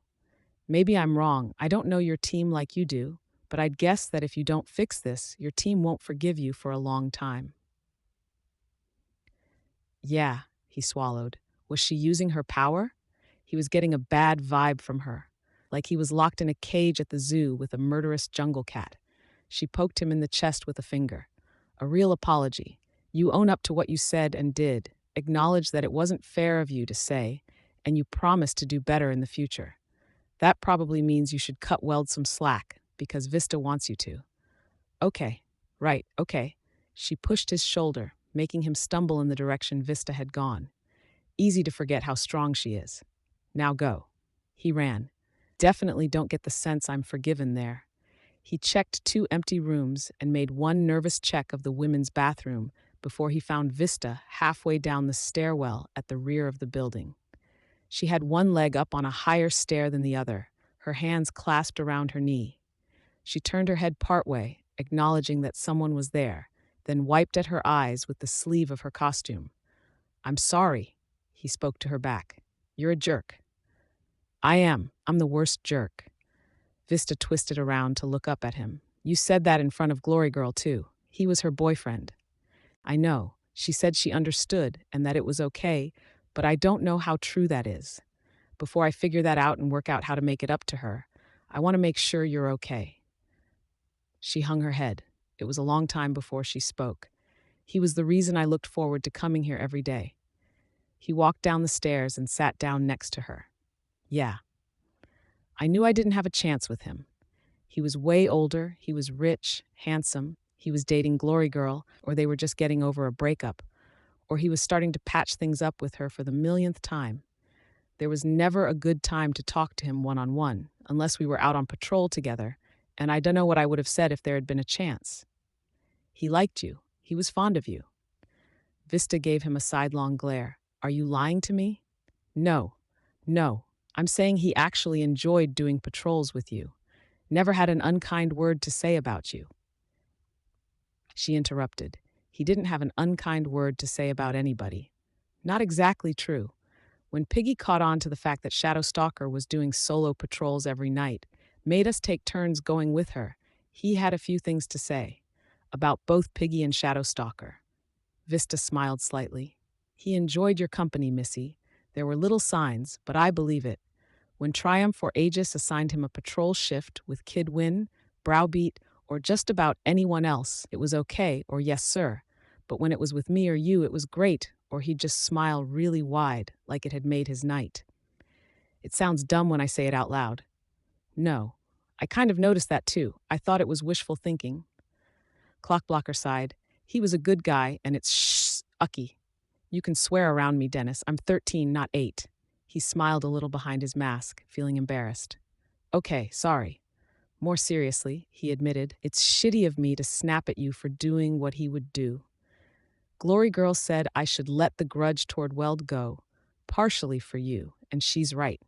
You're right.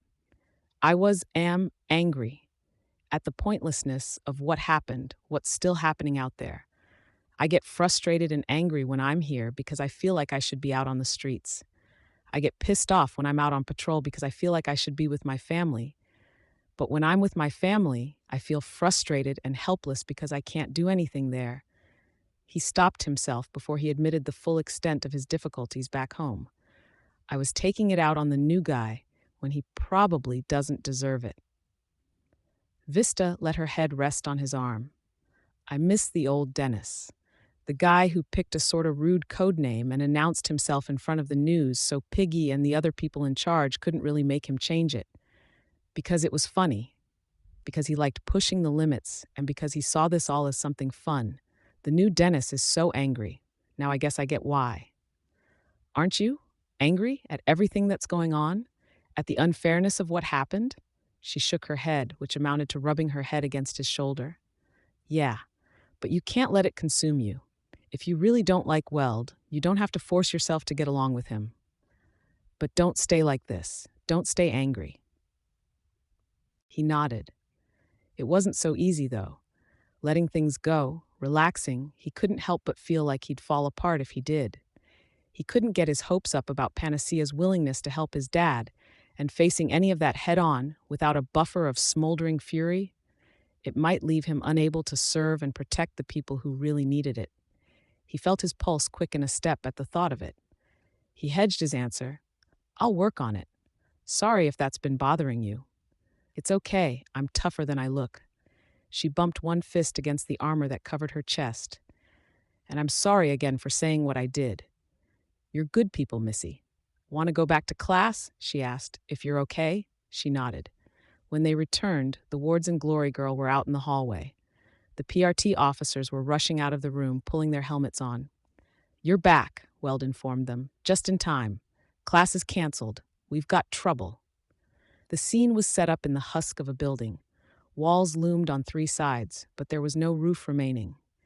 The floor was uneven, composed of layers of broken boards, shattered drywall, and chunks of concrete. There's 2 more crime scenes like this?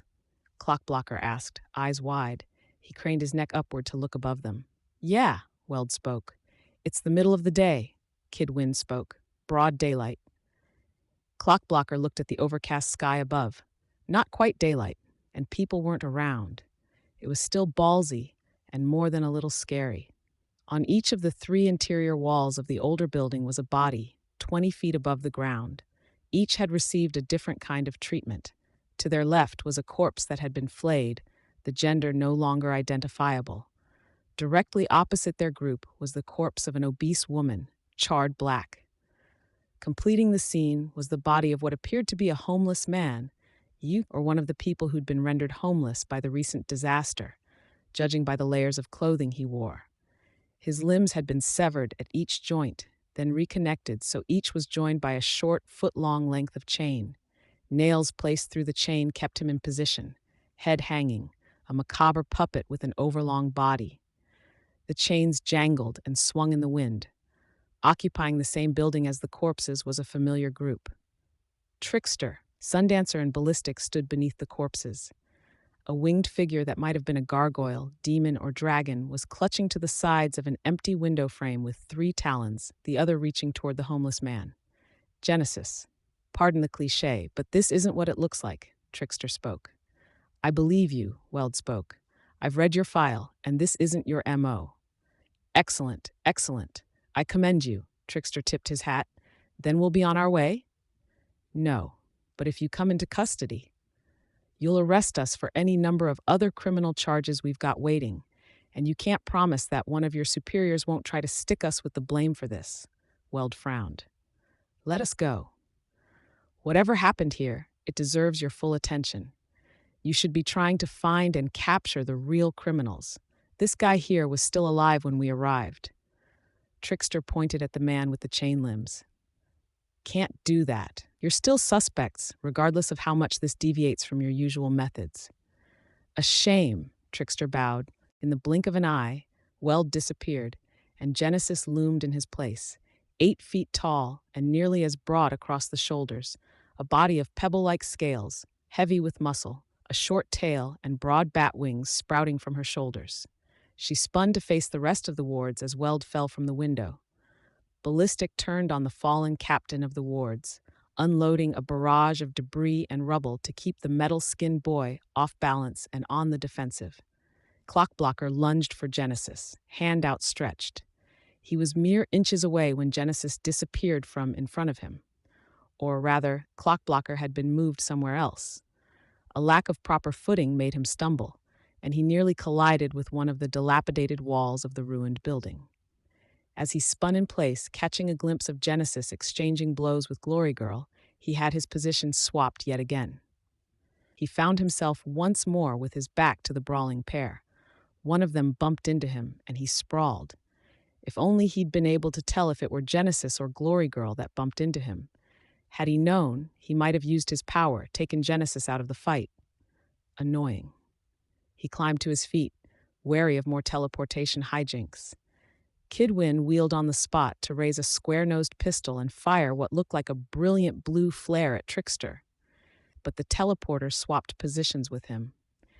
Kidwin ducked the moment he was teleported, but he still got grazed by his own shot, blue sparks showering off his armored costume, small arcs of electricity dancing briefly around the metal joins.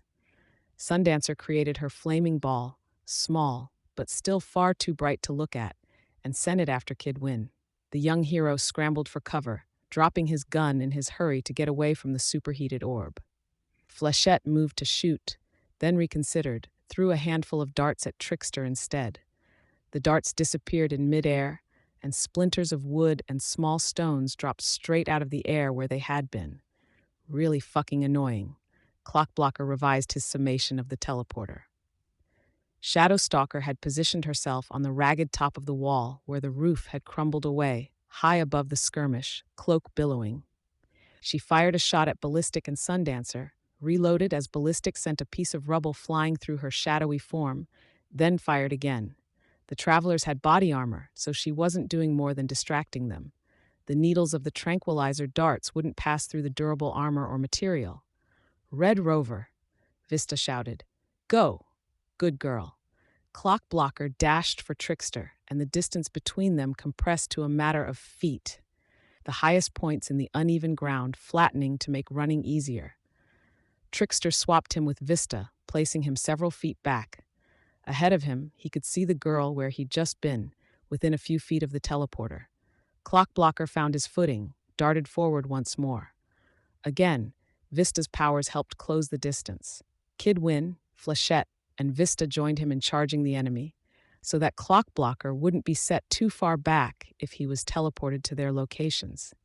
Sundancer moved the orb in between them and Trickster, igniting a few of the pieces of wood that were exposed and above the water. Vista responded by raising her hand to shrink it dramatically. Weld ducked one of Ballistic's attacks, then charged for the orb, striking it out of the air with one fist. The blow dispersed it enough that Sundancer couldn't draw it back together, and a wave of hot air washed over everyone present. Weld, for his part, staggered back, his hand glowing white-hot. He flexed his glowing hand, and it moved slowly, stiffly. Even as far down as his elbow, the metal of his arm was an orange-red.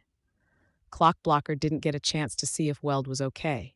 He charged around his team leader, using the metal boy's broader body to put himself in Trickster's blind spot. From this position, he tried to charge and tag the villain. An instant before his hand could brush against Trickster, the villain was gone, and Weld was in front of him. His hand touched the metal of Weld's back. He breathed a sigh of relief when Weld turned around. Only the fact that he'd expected something along these lines had allowed him to turn his power off in time. Spinning around, Clockblocker reached for the space Weld had just vacated, but Trickster was already swapping places with Glory Girl to place himself as far away from the thick of the fighting as he could get. "I can't keep track of this guy." Clockblocker looked around to survey the situation. His group was sandwiched between the travelers, now. On one side, Sundancer and Ballistic crouched in the far corner of the building. Trickster and Genesis stood on the other side, atop the rubble that spilled across the building's entrance and onto the flooded street. Genesis inhaled, chest expanding, and Weld was the first to react, stomping one foot hard into the rubble underfoot, using his foot to raise a large, ragged piece of plywood. With his hands, he forced the large wooden board into a standing position, placing it between himself and Genesis. Kidwin, Flechette, and Vista wheeled on Ballistic and Sundancer. Weld's piece of plywood served to block the worst of whatever it was that Genesis exhaled.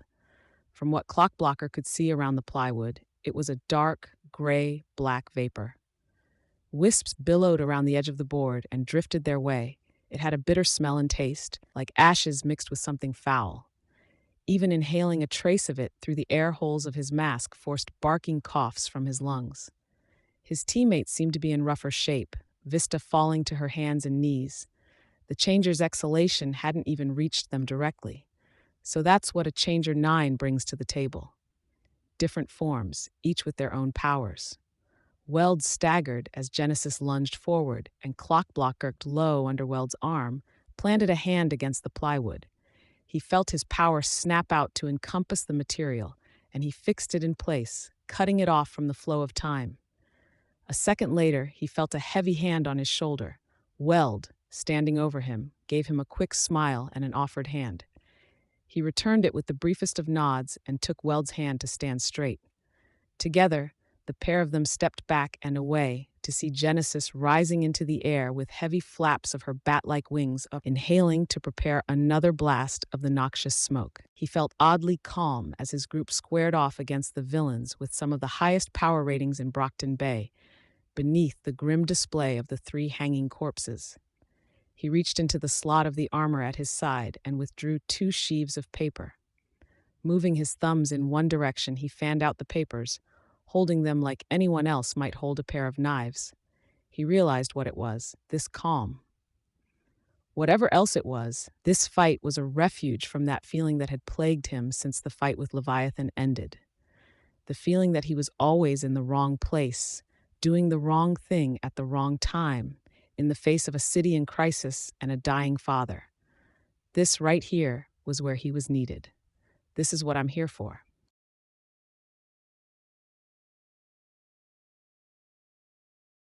Arc 9, Sentinel. Part 4. I'm a tinker. I'm supposed to be smart. So how can I have been so stupid? Ballistic raised one hand and pointed at Kid Win. He waited until Kid Win moved before kicking at the uneven rubble-strewn ground, sending a spray of concrete and wood fragments flying like a hail of bullets. It only grazed the teenage hero mid-leap, lacerating the side of his stomach, hip and thigh, chipping his armor. It still hit hard enough that it twisted him in midair.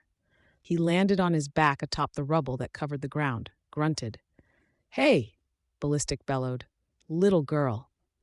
Kid Win saw Ballistic pointing at Vista. The villain, between his build and armor, had the frame of a football player, a dramatic contrast to the young heroine. He pointed at her, paused long enough for her to bend the ground into a semblance of cover, then launched a chunk of concrete at her. The concrete flew at an angle that wouldn't have hit the girl anyways, struck the barrier and shattered, sending debris careening onto and into the girl. Vista screamed and fell backwards, part of her barrier crumbling to land on top of her. He's telling us exactly where he's going to attack next. Kid Win looked up, saw Sundancer with her orb hovering a good 15 feet off the ground, keeping it away from the walls of the building and the corpses that were hung above them. Even though it was 15 feet up and 30 feet away, he could feel the heat of it prickle his exposed skin. He knew from the Endbringer fight that she could make it bigger, move it faster. As the burning sphere drifted forward, staying at roughly the same height, Flechette and Glory Girl were forced to scramble away. Shadowstalker leaped off of the top of the wall and into the alleyway next to the building to get away from the heat. Only Vista remained where she was, caught under debris that she was striving to shrink down and push away. It dawned on Kid Win. Sundancer and Ballistic, at the very least, were holding back, because they were strong enough that going all out would leave corpses.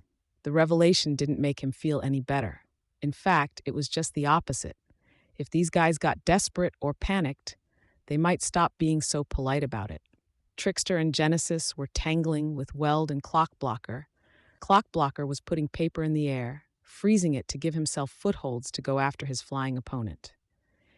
Anytime Genesis moved to attack, Clockblocker set paper in her way, edged towards her, or he tried to duck in close enough to touch her. Giving up on more physical means, she exhaled a cloud of the choking smoke.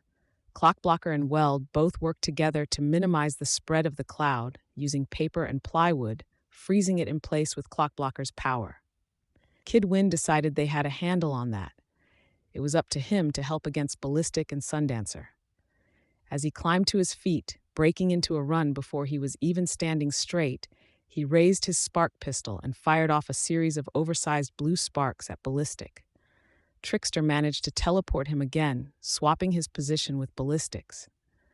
The forward momentum of his sprint was enough to get him out of the way of his own gunfire. His spark pistol sported a small power core that used spatial warping technology to magnify and then reabsorb a steady electrical current. The barrel was wired with a helix-shaped electromagnetic rail, based on some of Armsmaster's old data on the hard light purity and Dauntless created. Nanomolecular, ionically charged rifling on the barrel's interior was arranged to guide the fired charges into a rough elliptical shape, which sustained their shape and consistency the longest. In layman's terminology, it was not unlike a power bar that was plugged into itself, with a small addition that made each revolution of the current larger than the one before.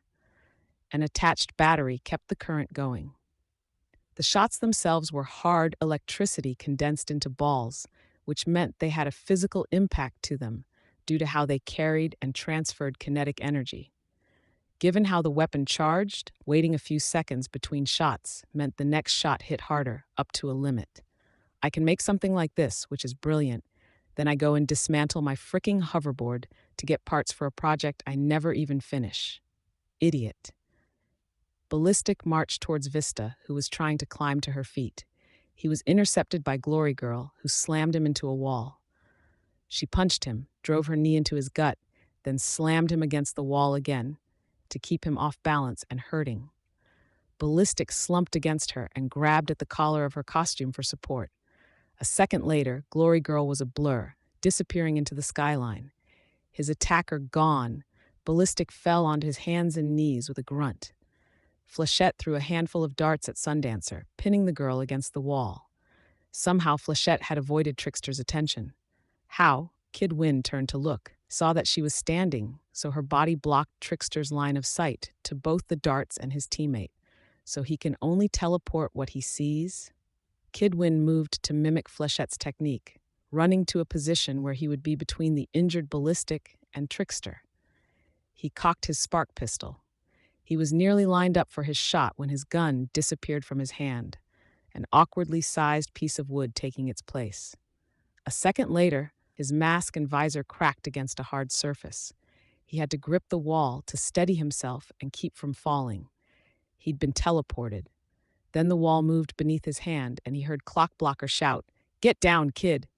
He let himself fall, simultaneously realizing he had been leaning against Genesis in her gargoyle-like form. Weld slammed into the villainess, his left hand in the form of a heavy miner's pick. It did a surprising amount of damage, but she didn't seem to care. She gripped Weld around the face with a claw, raked his chest twice with crisscrossing slashes of her other hand, leaving deep gouges in the metal. The same noxious black smoke that she had been breathing began to billow out of the hole the pick had made in her chest. Clockblocker charged, but Genesis shoved Weld so the two heroes stumbled into one another, delaying them long enough for her to leap into the air. She beat her wings to keep herself aloft and out of reach. Kid Win unslung his laser rifle and fired at the villainess. His first shot grazed her, as one flap of her wings carried her higher into the air, but the next two hit the mark. One struck her in the shoulder, leaving a hole large enough to fit his hand through. The other struck her in the side of the head, doing a similar amount of damage. Genesis dropped from the sky, exploded into a mess of dark smoke and pebbles as she struck the ground. Feeling a moment's panic, he checked the settings on his gun. Normal levels, no anomalies.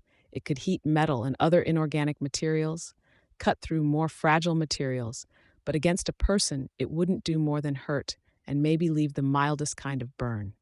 That's her power, he reminded himself. You didn't kill her. But his gun had done a surprising amount of damage.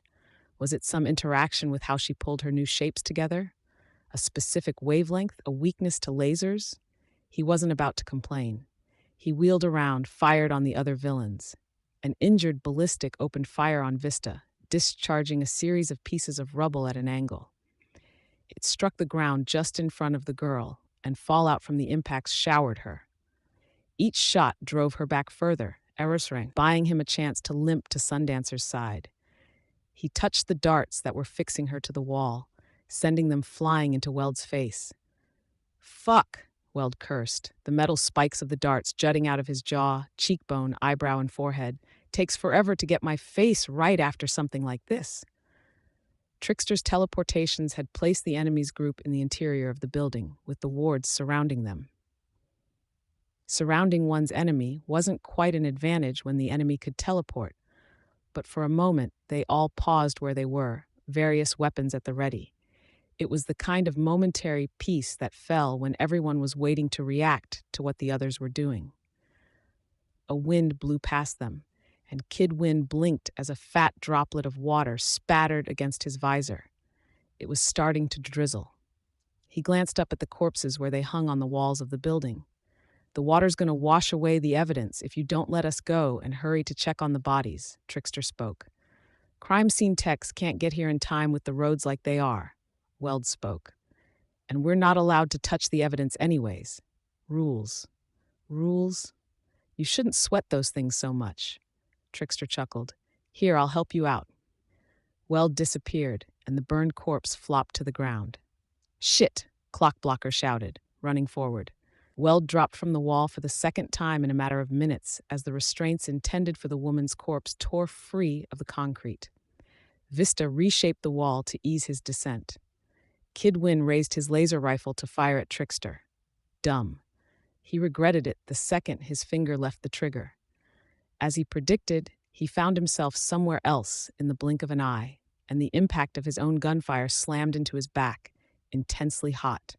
He threw himself to the ground at the base of the building, where water pooled, rolling so his back was submerged. It's not lethal, can't do any permanent harm. You had it vetted, tested on pig meat. The balance of the fight had abruptly shifted. Clockblocker, Flechette, and Vista were where the three travelers had been, and vice versa. Nuh-uh, kiddo, Trickster spoke, as the gap in the wall began closing behind his group. Up you go. The flayed corpse appeared in Vista's position. No. Kid Win turned, saw Vista on the wall. She'd gotten tangled in the loops of wire that had been holding the corpse up. The metal wire was coiled around a shattered part of the wall, and more than one wire had caught around her neck. Another looping of wire bound her body. One of her arms caught against her side. She struggled to pull at the wire on her neck with her free hand, but it was little help.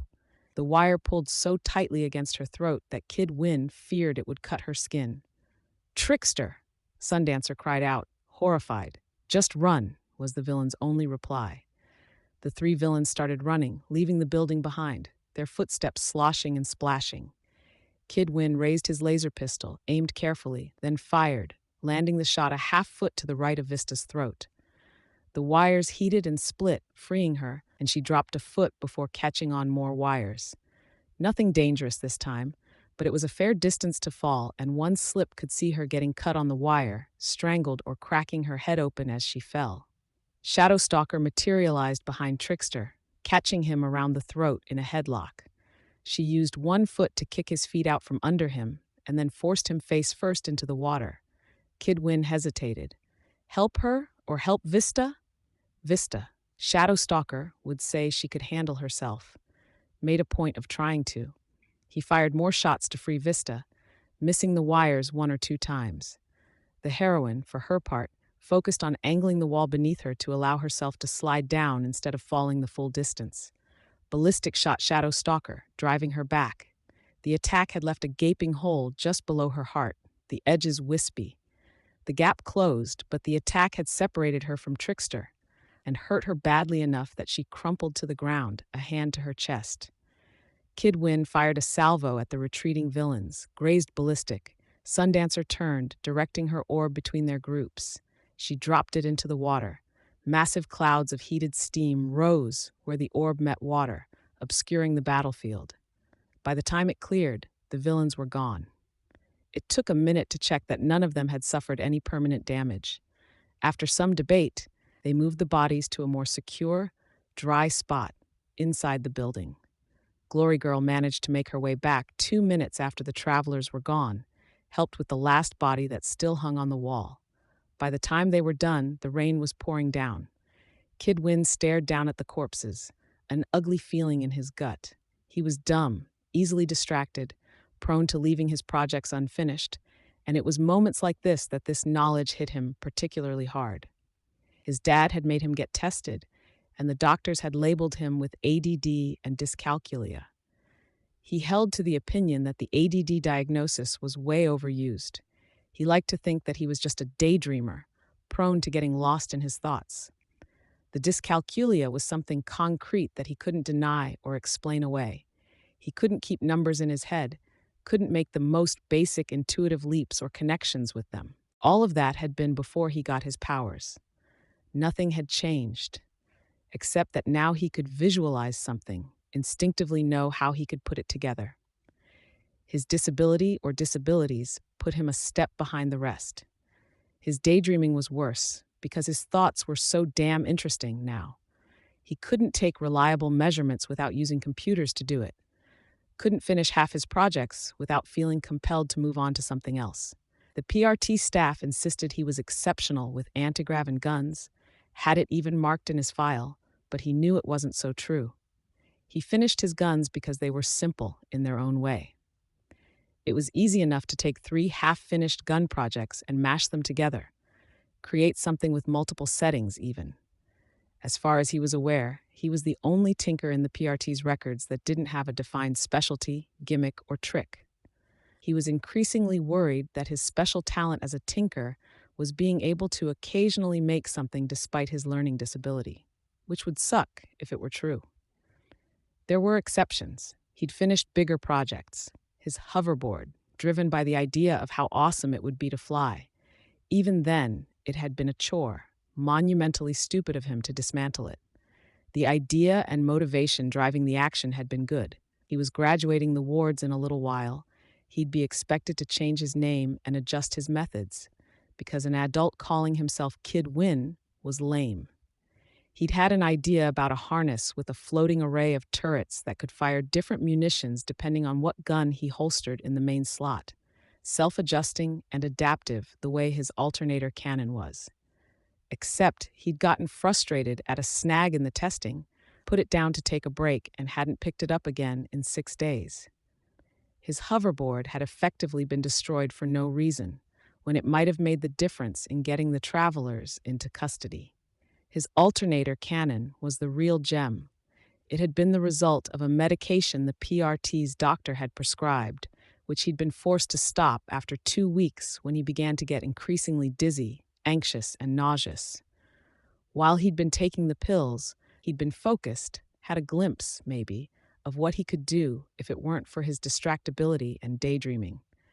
When Piggy had spoken of destroying the thing, the mere thought had been crushing. Then Leviathan had destroyed it for real, maybe the only truly brilliant thing he'd be able to make. He harbored fears it might even the only brilliant thing he'd ever be able to make. He wasn't the worst hero ever, he knew that. He had things he could do. He could let the worries and the dozens of unfinished projects alone, most days. That changed when his team got thrashed. Thoughts like that had been plaguing him since the Endbringer event a week ago. He couldn't shake the notion that he was in the running for the weakest member of the team, the notion that he was dumb, second-rate, that this loss here was his fault because he had dropped the ball. The people of this city deserve a better hero, a more focused one. Weld spoke, disturbing him from his thoughts. I just got a message. PRT is on their way. We head back now. Hearing the unenthusiastic replies of his teammates, Kid Win realized that the rest of the team wasn't in any better of a mood than he was. Losing had a way of doing that, strangely comforting. Got word from the Protectorate. They're handling the case with the bodies. We're not to touch it or get involved in any way. Weld spoke, folding his arms. He had what looked like acne, blisters of extra shiny metal on his face, where the remainder of the darts hadn't yet been fully integrated into his skin. He reclined in an expensive, custom-made office chair, capable of supporting his dense, heavy body. Everyone else had found seats in the central room of their headquarters. Everyone, that was, except for Glory Girl, who had gone home. She wasn't yet an official member of the team. No word on what's going on? Clockblocker asked. They're staying quiet on the subject, Weld spoke. Vista leaned forward. Maybe a serial killer? We should focus on what we do know. Weld shook his head. As far as tonight's patrols, actually, Kid Win cut in. Sorry, but I have one theory. What? Clockblocker asked. Kid Win glanced at Weld, checking to see if their leader was okay with it. Weld didn't say anything, which he took as assent to continue. There were 2 other crime scenes, right? Any idea if there were the same number of bodies at each crime scene? Same number. Weld raised an eyebrow. Why? Oh, shit. I think I follow. Smarter than you'd think, given his brute force power and his appearance, Kidwin realized.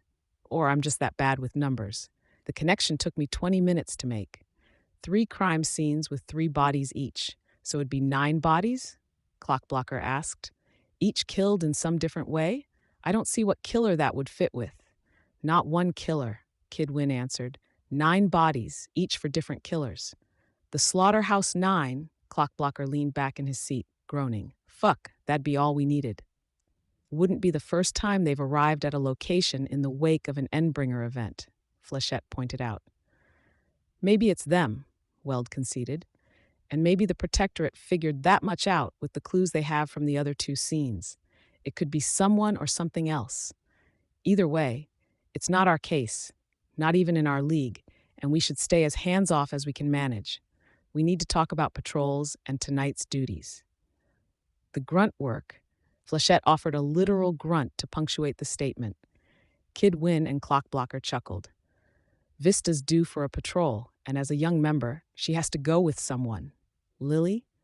Flechette smiled a little. Quick to make me pay for the snark, huh? No, it's cool. I've been wanting a chance to shoot the shit with Vista. She extended her fist, with index finger and thumb extended to form a gun. Mock fired it at her junior teammate. Vista rolled her eyes. Clockblocker, you and I will handle the night's shifts after that. Your call if you want to patrol with me or not. We can cover different routes and go for a wider area if you'd rather. All right, we'll figure it out. Leaving Shadow Stalker. You okay with the late night, Sophia? Yeah, fine. Sophia didn't look up from her laptop. And me? Kid Win asked. Special duty tonight, Weld smiled. You're recruiting. Recruiting?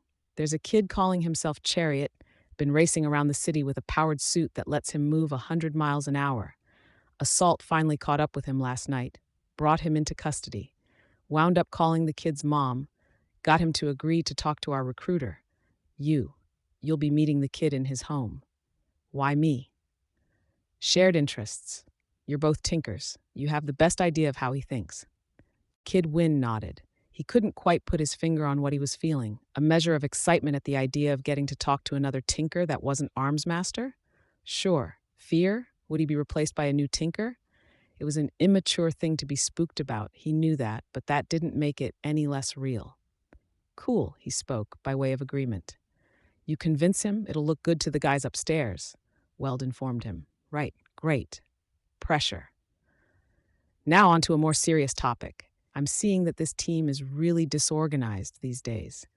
I have no problem handling the brunt of the paperwork. It gives me a degree of insight into what's going on that the files don't. I don't even mind cleaning up the kitchen and showers here when the janitors are off duty. But we really need to communicate. Last night, Flechette went on patrol and ran into a situation with Perian she should have been briefed on. It could have turned hostile. Sorry, Vista muttered. It turned out okay. Flechette smiled a little. Right. It's okay. It's understandable, given all we're trying to handle, Weld reassured her. But we can't miss out on details and updates on the overall situation. The Protectorate have their hands full with the gang wars between Fenrir's Chosen, Purity's Group, and Coil. They're now dealing with this serial killer or serial killers, and they're still updating the records. So here's what we're going to do. I've checked it with Pigott, she agrees. I'm picking up an extra patrol shift, and I'll be adjusting your patrol shifts down by 20 minutes each, moving them around slightly. With the downtime that creates, we're going to have meetings like this every day. Pausing, Weld glanced at Clockblocker, as if expecting a response. When Clockblocker only nodded assent, Weld's eyebrows rose a fraction in surprise. He continued, Gives us a chance to talk about our recent patrols, fears, concerns, ideas, or hell, just talk, because I'm seeing this trend where we only see each other in passing while patrolling or in class, And some of you are going out of your way to spend time together and hash stuff out, even at the detriment of stuff like school. You're talking about class earlier, Clock Blocker said. More or less. Not saying it's a bad thing, but we can restructure our schedules, make time for it, instead of detracting from an area we need to pay attention to. Sure, Clock Blocker agreed. Was there a note of irritation in his voice? Kid Win couldn't tell. Dennis was playing along at least. Now, about the paperwork you guys have been submitting, there's been a few recurring problems. Kid Win sighed and settled into his seat. This was going to be a little while. The building was ugly, had trash piled up on either side of the front door, a sour smell wafting out from it. The water level wasn't so bad here, and the building was almost entirely intact. The only sign of damage was the boarded-up windows on the first and second floors where the glass had been knocked out of the window frames. Red brick, it seemed like the usual sort of tenement building one would find in the docks. He stepped inside. A Hispanic boy in the front hall whistled sharply as Kid Win stepped inside, while a group of Asian American boys and girls in dirty clothing ran around him, screaming at an ear-piercing volume as they continued a game, some pointing and hooting at the superhero. Occupants aside, it was dark, with only 2 dingy light bulbs and no open windows. It's 9 o'clock at night. Don't these kids have a bedtime? He checked the folded paper he had in his hand, found the room number, and headed up the stairs. A morbidly obese, older man sat halfway up the stairs, maybe a babysitter for the kids. Kid Win hoped the man was a babysitter because the man was white and the kids weren't, meaning he probably wasn't family. If he wasn't getting paid, there was only one uncomfortable explanation for why the man would be willing to tolerate that yelling and squealing. Or maybe he's deaf. Let's go with that. The fat old man didn't budge an inch as Kid Win approached, forcing the boy to squeeze by. He made his way up, ignored a gang of fit 20-something Asian guys who were standing guard in the hallway on the second floor. On the third floor, he headed past people who were sleeping on blankets in the hallway, found apartment 306. The door opened a second after he knocked. A tired-looking Hispanic woman greeted him. "You're the superhero, I take it?" "Yes, Kid Win." He extended his hand. She shook it firmly. "Ashley Medina. My son's back through here." There was a sense of pride in the narrow apartment, Kid Win saw, an undercurrent of aesthetic taste, matching knickknacks and furniture. There were marks of a vacuum cleaner's recent run over the carpet, and both kitchen counters and dining room table were immaculately clean, in a way that suggested she'd gone to some effort to clean up. In a building like this, though, there was only so much you could do. There was a water stain on the ceiling, dark brown marks on the carpet, under a small rug, maybe from a previous occupant. "If you'll wait here, I'll get him."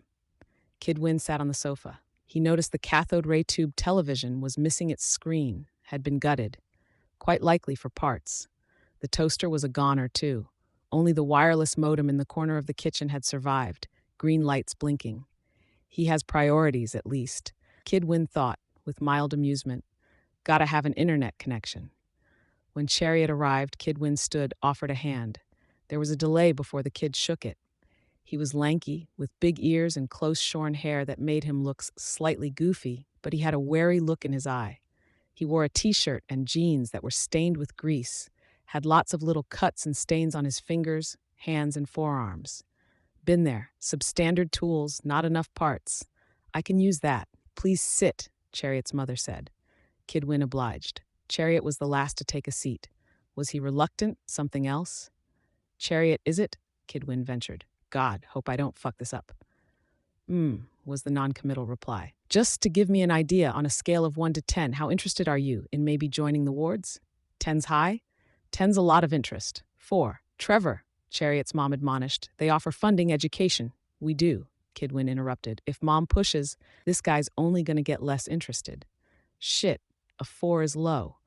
Maybe if I do the talking, it's good money, with room for better money, especially for a tinker like you or me." "How's that?" "The guys in charge want tinkers. They really want tinkers, both because they want us in a position where we won't be making trouble for them, and they want the kind of stuff we can create. I'm not giving up my stuff." Kid Win paused. This is like looking into a mirror to a year and a half ago. Look, I can see your TV, your toaster. Chances are you've gone to the train yard or a scrap yard to find some stuff. Old batteries, car parts, chains, good metal, whatever. He wanted to go to the train yard, Chariot's mother cut in. I told him no, caught him trying to sneak out. Chariot scowled a little, looked away. This would be easier without her here. I get it. Been there. You're hungry to use your power, but more than any other kind of cape, you're facing a hurdle in terms of the entry-level resources you need. This is where the team would support you. You get funding, a lot of funding, to put your stuff together. Kid Win reached into his belt, retrieved a compact disc. He placed it on the glass coffee table, then withdrew a set of small tools from the other side of his belt. He dismantled the object and began laying out the components one by one. Chariot reached for the nearest component, and Kid Win moved to block the boy's hand. Don't touch, please. Look only. Trace oils and static charge could damage something. The boy gave him an annoyed glance, bent over the table to look closer at the chips. What's this crystal? Chariot asked. 3D computer chip. Uses light instead of electrical current. They're made by this protectorate tinker down in Texas. She gets funding to produce a set number every month, in addition to her regular pay. So long as you're in the program, you can put in an order for her stuff with the specs you want. And this metal threading, gold for maximum conductibility. That's a camera. This would be the power source. That part does something with wavelengths, and this reads energy. But I'm not getting it. What does this do? Kid Win quickly slipped the pieces back together, turned the compact device over, then pulled out his smartphone. Touching the screen, he activated the compact device. It floated above the coffee table. He turned his smartphone around to show them the image it was streaming from the device's camera. So much effort for a video camera? Chariot's mother commented, my tax dollars are going towards this? The dumbfounded look Chariot gave his mother put Kid Win in the awkward spot of having to suppress a smile. This is a point for me. If I asked him again, what would he say? 5, 6? You join the wards. You get exactly what you need to reach your full potential as a tinker. A small lie there, not like I've reached my full potential. And anything you make, the PRT buys the rights from you. If you're willing to give up that much, you can do well for yourself. You're talking money? That had piqued Chariot's interest. He leaned forward, elbows on his knees. I maybe shouldn't, but I'm going to tell you what I'm getting out of it, because it's almost definitely going to be the exact same for you. I get paid, but the money goes straight into a trust. I've made enough to pay for my college education, and every dollar I earn beyond that is going to be waiting for me as a cash award, if and when I graduate from a 4-year post-secondary program. I'm getting $400 in allowance each month. Just to mess around in my workshop, all my materials are paid for, and I currently have about $2,000 sitting in the bank right now from that. Once I turn 18, I make more. It automatically transitions to a job with good pay, working with the protectorate, and the hours will be totally flexible around any classes I take. But he's risking his life, Chariot's mother spoke. Chariot frowned. He is. There are responsibilities, but honestly, there's zero way he's going to be able to go out and try out any of the stuff he's made without running into trouble. People are going to pick fights just because he has powers. If he tries to hang out in a workshop he establishes on his own, they're going to find him, strong-arm him into putting something together for them. Not just villains either. Heroes, too. Being a tinker doesn't just make you a target. It makes you a resource. It's why pretty much every tinker out there is a member of a larger, more powerful team. Then Trevor could just not use his powers, she spoke. Sure, Kid Win folded his arms, leaning back against the back of the couch. What do you think, Chariot? You think you could keep from using that power of yours? Be normal? Chariot frowned, looked down at his scratched-up hands. No, Kid Win nodded in agreement. It's a part of you, Chariot, a part of how you think now. I'm telling you this is the best option, the safest. Having a team means you're protected, free to do what you need to do. Chariot's expression indicated clear interest. Then he frowned. I don't want to give up my stuff to others. It's mine. Something struck Kid Win as off about the reply. What was it? It was out of tune with the flow of the conversation, didn't quite match up with Kidwin's own experiences being recruited. Maybe it sounded forced? But why would Chariot fake reluctance? He pushed forward, anyways. I get that, really, but it's only given away in name. You still get to use it, you just can't give it away or sell it to others. The benefit is that you gain access to all the stuff and plans other PRT tinkers have made.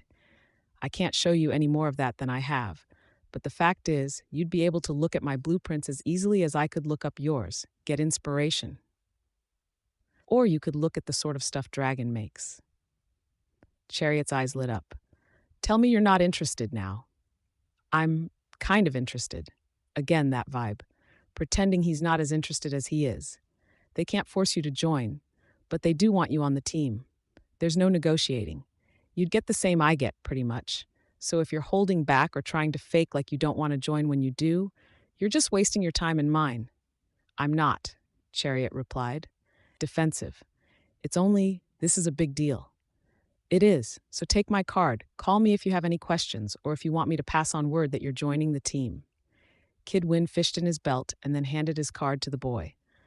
Black with white lettering and his starburst gun emblem on the back. Okay, Chariot replied. Talk it over with your mom. Get back to us. Thank you, Chariot's mother spoke, standing. Kidwin stood as well. He shook her hand again. Not a problem, Kidwin replied. He punched the boy lightly on the shoulder as he stood. Join. It'd be good to talk shop with someone else that gets this stuff. Chariot nodded. The mother led Kidwin to the door, and he headed out the building. The fat man from the stairwell was gone, and only the Hispanic boy by the front door was still in the hallway. Kidwin stepped outside. Something's off with this scenario. He tapped his foot a second, then stepped around the building and into the alleyway. He retrieved his smartphone and used it to send the hovering camera up to the 3rd floor, checked in the windows where the apartment would be. The boy was leaving the bathroom, going into his room. Kidwin moved the camera to the next window over. The boy was sitting down at his computer, turning it on. Straight to the computer. Kidwin pocketed the hovering camera, then turned his attention to the smartphone. According to the phone, there were 3 wireless modems in the building. One was named with a string of violent swear words. The other was on its default settings. Both were unlocked. He chose the 3rd, locked connection, clicked a button on the screen to have his phone decrypt the password. 15 seconds later, he could see someone online. Kidwin watched the white text scroll by with details on the connection's activity. Google Docs, pages of technical stuff. The boy was adding notes on gold wiring, short-form notes on anti-gravity, 3D crystals. The next page the boy visited, 5 minutes later, was an email account. 20 seconds later, an email was sent to C12984739@cryptmail.com. Guy from Wards came. I'm in. Kidwin stared at the screen for a long while. Cryptmail. That wouldn't be an agreement with the PRT. So someone got to you before we did. He muttered to himself. He tapped the armor over his ear twice to open a communications channel. Console? Weld here, manning the console. Do me a favor. Call everyone back to the base for a quick meeting, and maybe call Pigott.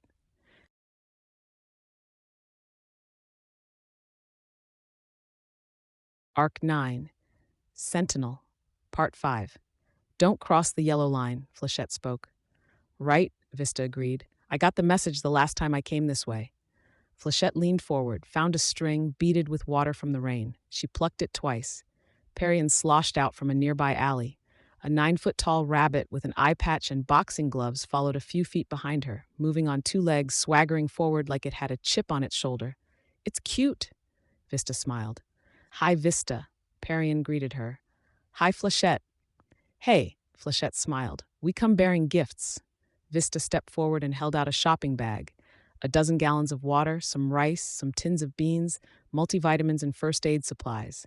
My power will wear off pretty soon, so get the bag somewhere safe before then. It's basic stuff, Flechette said, but it'll hold you for a little while. Thank you, Parian spoke, reaching over the makeshift yellow line for the bag. She held it behind her back with both hands. Just over her right shoulder, cloth formed into a rough shape. A trio of needles with attached spools of thread weaving in and around it, a razor cutting at pieces of it. How are you managing? Flechette asked. Some kids came through around noon, roughed up the mother of one of my friends. I told you to call me if there was trouble. I handled it, kind of. They ran when they saw my rabbit. According to my friend's mom, they were trying to get someone to tell them where they could get food, and she was afraid they'd take everything if she told them where we have our stuff. I think they were more hungry than dangerous. Not enough food going around. The cloth took on a rough shape with arms and legs. That makes it sound like I'm blaming you guys. You're right, Flechette interrupted. We're not doing a good job of getting supplies to everyone. We can't. Anytime we try to distribute it, a group like Hookwolf's gang or the merchants try to seize it. Even if the heroes on duty fend them off, the citizens get scared away. I suppose we're lucky to have this haven here. So far, I don't know how long before someone I can't scare off comes through. You have my number. Vista turned away as a third voice sounded in her ear. She stepped away from the conversation, shook her head a little to shake off the water that the steady rain was depositing on her. Vista squeezed the earbud. Sorry, I didn't catch that. Weld here. Kidwin has something to report. Asked everyone to come in. Can you make it back here quickly? Okay. She hurried back to Flechette's side and waited a few seconds for a break in the conversation. When none was forthcoming, she put a hand on Flechette's arm. What's up? Weld wants us back ASAP. A look of disappointment crossed Flechette's face. I'll see you later? Parian asked. I'll stop by later, unless I'm done with patrols for the night, Flechette shrugged. I'll look forward to it, Parian replied. She turned to Vista. Here. Vista accepted her gift, a stuffed rabbit made in the last minute or so. It was finely detailed, wearing a fancy dress with lace trim. The fur had a softness that indicated high-quality material, despite being wet. She would have been delighted with the gift, were she 4 years younger. It was still a really nice gesture. She suppressed her annoyance at the child's gift and offered a smile instead. Thank you, Parian. Let's go, Flechette spoke. Back to headquarters? Back to headquarters. Come on, we'll take my shortcut. They walked 2 blocks east to reach Lord Street. Beneath the water's surface, they could see a fissure that ran down the center of the road, zigzagging from one lane to the other. Vista stepped out into the middle of the road at the edge of the fissure, then concentrated. She felt her power extend to every solid object in front of her, formed a map in her head. There was nobody out there, which made it easier. Slowly, carefully, she began adjusting. She truncated the length of Lord Street, then did it again, repeating the process to make the 4-lane road shorter and shorter. The fissure down the center of the road squeezed against itself like a compressed spring. This is disorienting, Flechette spoke as she gazed at the scene. My power gives me a grasp of angles, and I'm worried I might have a seizure if I try to use it to get a sense of what's happening here. It's not that complicated. Everything's like wet clay, and I'm smudging it around. Vista deemed her work done, started walking forward. Flechette followed, eyeing the distorted sidewalk at the edges of the effect. You're powerful, kiddo, Flechette said. Kinda. You could be one of the top dogs in the Protectorate in 5 or 6 more years. Vista frowned. They said the same thing about Dauntless. One of the Protectorate members who got killed, if I remember right. Vista nodded. Flechette frowned. That's unexpectedly dark coming from you. Where did that come from? What we do is dangerous. Sometimes we die. I don't see why I should worry about what happens 5 years from now when I might not even be here. Are you having second thoughts about being on the team? Vista gave Flechette a look. No, not in the slightest. But if you're concerned about risking your life... I didn't say I was concerned, Vista said, a note of exasperation in her voice. Just that, hey, it might happen. I'm being realistic. I can't tell if you're being amazingly mature about the topic of death or if I should be really concerned about you. Amazingly mature? They had reached the PRT building. A trip that had taken them 30 minutes on the way out had taken them 4 on the way back with the aid of Vista's power. Flechette held the bulletproof glass door open, raised a hand in greeting to the PRT uniform who stood alert on the other side. You know what I mean. Vista had to bite her tongue. Pointing out that people were being condescending had a way of making her look petulant, which only compounded the problem. Yes, because any maturity on my part is something special. Doesn't matter that I have 9 months of seniority over Kid Win. Being 13 means everyone expects me to be squealing over Justin Bieber or the Maggie Holt books or dressing in pink. Her train of thought stopped dead when her eye fell on the portraits on the wall above the front desk. 3 feet high and 2 feet wide, the two pictures were black and white, bordered by foot-wide black frames. The pictures themselves were head and shoulders shots of Aegis and Gallant, both in costume, masks on. She knew from her own experience that the pictures would have been taken in their first week on the team. Gallant looked so young. He had still been so young when the tidal wave had smashed into him and caved in his chest. Only 17. She looked at her own picture. In contrast to the boys, it was vibrant, filled with color. Her eyes, costume, and the frame of the picture were a high saturation blue-green, the background of the image a sunset orange to highlight her blonde hair. Vista was young in that picture, too. Her photo had a missing fang tooth on the bottom row, which created a small, dark gap in her awkward smile. She'd been just a month shy of turning 11 then. She hated that picture. She hated it all the more because she couldn't help but wonder if the time would come when that picture would be hanging over the front desk in black and white, smiling that guileless, goofy smile that was everything she didn't want people to remember about her. Hell, were they even doing Gallant justice? The guy who'd set out to be the literal knight in shining armor, lived his life with more chivalry than any 5 people you plucked off the street. All he got was a photo and a name on a memorial. "You okay?" Flechette asked. Vista tore her eyes from the portraits. "I'm fine. Let's go, Weld's waiting." Without waiting for Flechette, she marched for the elevator. Flechette fell in step behind her. Everyone else was sitting in the meeting room, except for Director Piggott, who stood with her arms folded. "Thank you for being prompt," Piggott spoke. "Would you please have a seat?" Vista obediently sat in the chair closest to her. Flechette found a chair beside Weld. "Kid Win?" Piggott prompted. "Here's the deal, guys. I went out to talk to Chariot, and there's a bit of a complication." He tapped the screen of his smartphone, and the computer screen at one end of the table changed to show text from a series of emails.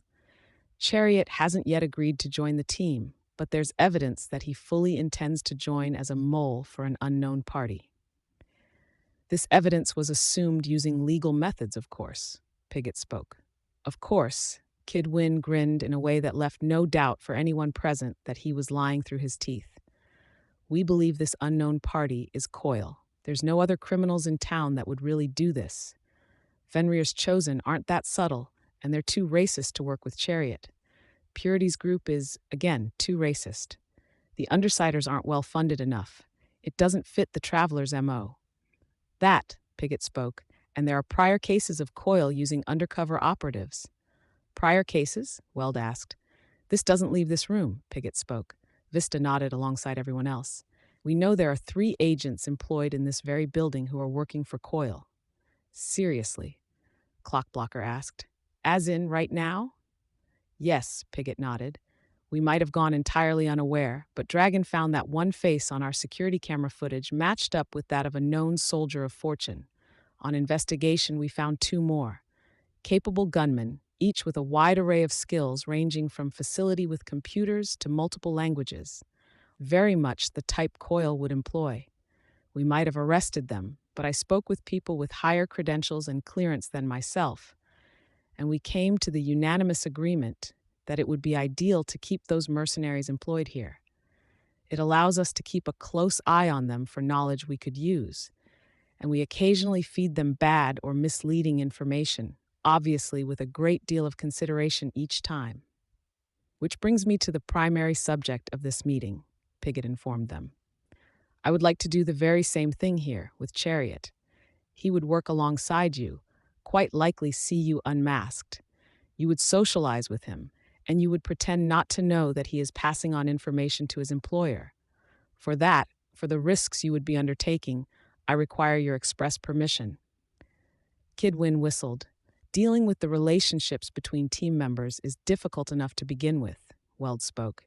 And you want to add this into the mix? I wouldn't ask you to do it if I didn't think you could handle it.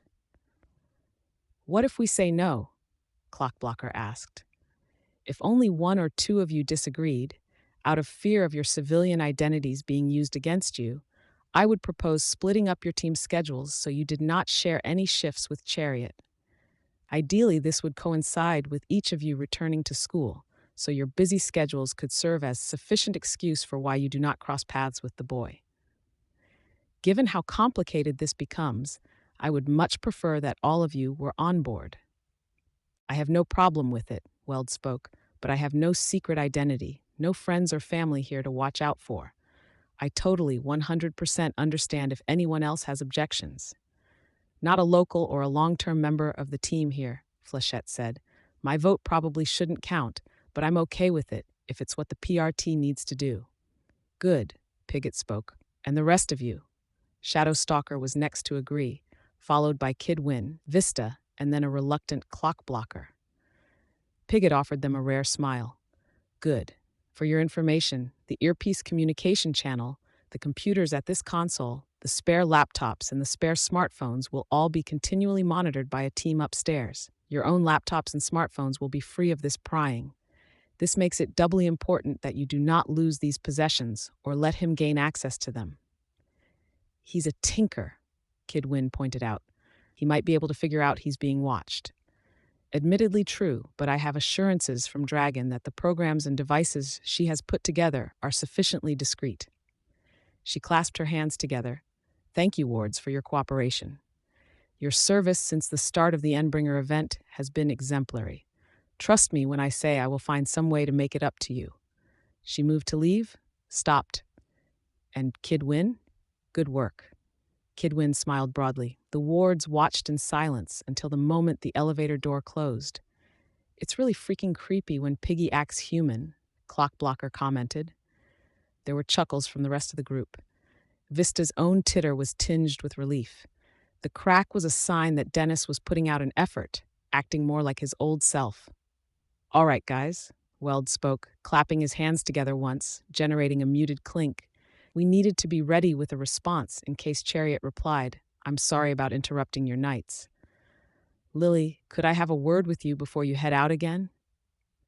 Flechette nodded and followed Weld to the far corner of the room. Vista went to get a sports drink from the kitchen in one of the alcoves. Kid Win was sketching in a notebook. If he was feeling inspired, it would be best to leave him alone. She stood behind him at enough of a distance to avoid distracting him and watched the comedy on the TV, sipping her drink. She felt a hand on her shoulder, turned to see Weld. Weld spoke quietly. You look like you could use a shower. Go warm up, then get yourself dry and in comfortable clothes. Clockblocker is replacing you on your patrol. You can come with me in a few hours. She nodded. Come see me when you're done. I want to have a chat. Nothing bad. She nodded again, so Flechette said something. She headed into the bathrooms, detoured into the adjacent girls' bathroom with accompanying showers. She kicked off her boots, removed her body armor, and hung the armor on one of the drying dummies. She removed the dress and peeled off the stockings, and hung the clothes on a second dummy, where they would be subjected to a steady, gentle flow of warm air. Her boots were placed upside down on the heating vent below the dummies, propped up against the wall. She removed her underwear last, putting it in a basket with the rabbit Parian had made, and grabbed a towel. It felt strange, removing her costume. It was like she wasn't herself. When had she started seeing herself more as Vista than as Missy Byron? When her parents divorced and she started taking extra shifts to get away from the oppressive atmosphere? After 1 year on the team? 2? She hung the towel up and stood under the spray of hot water, rinsing off the dirt and the grime that had come with the damp, dirty water that was everywhere outside, now. It didn't take long to soap up and rinse off, but she spent a long few minutes leaning there with her hands against one wall of the stall, letting the water run over her, not thinking about anything in particular. She cranked the water off and walked over to the sink to look at herself in the mirror, her towel around her shoulders. The water had removed most of it, but there was a line of dried blood flecks on her throat from where the wire had pulled against it. She had another, similar mark on her left arm, by her elbow. She picked the flecks away with one fingernail, then rinsed her finger clean with a spray of water from the faucet. Only a pink line remained, neither serious enough to warrant worrying about. There was bruising on one of her knees, the thigh, and around the side of her pelvis where the bone was closest to the skin, from where rubble had fallen on her, green-yellow in color. There were older injuries, too. Small scars on her hands, tiny cuts on her legs, the bump of a dime-sized keloid scar on the top of one foot. The one that caught her eye was on the right side of her chest, an inch and a half down from her collarbone. An inch wide, the scar puckered inward a bit. It had been the result of an altercation with Hookwolf as the villain escaped the scene of a grisly attack on a grocer a year ago. A blade on the villain's arm had punctured her armor as he'd knocked her aside. She'd felt the pain of her skin being penetrated, and she'd kept quiet about it out of a desperate need to shake the label of being the team baby. She didn't want to be seen as the one always in need of help and protection. It would have been embarrassing to ask for medical attention, only for it to be a scratch. It had only been later that she'd seen how serious it was, how much it had been bleeding into the fabric of her costume, underneath her breastplate. She'd stitched it up herself, here, in the showers. She'd done as best as she was able, worked with a kind of grim determination. Not the most competent job, in the end. She kind of regretted that series of decisions now. She was a late bloomer, looked younger than she was, but when she did eventually have the sort of cleavage she could show off, the scar would be there, plain as day. It might even be worse when that time came, depending on how the scar stretched as her chest grew. Vista might have tried asking Panacea to fix it, but hadn't been able to summon up the courage. Now, as she thought about it, she thought maybe she didn't really want to get rid of it.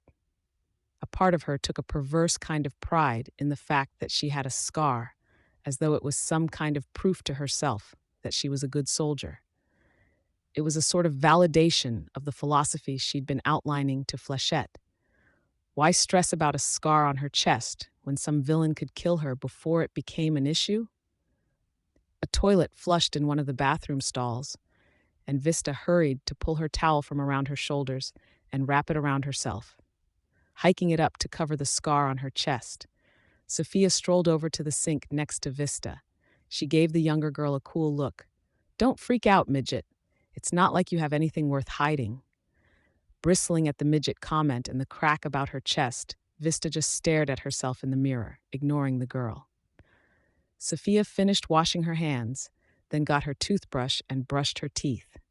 She took her time while Vista stood there, clutching the towel around herself with both hands.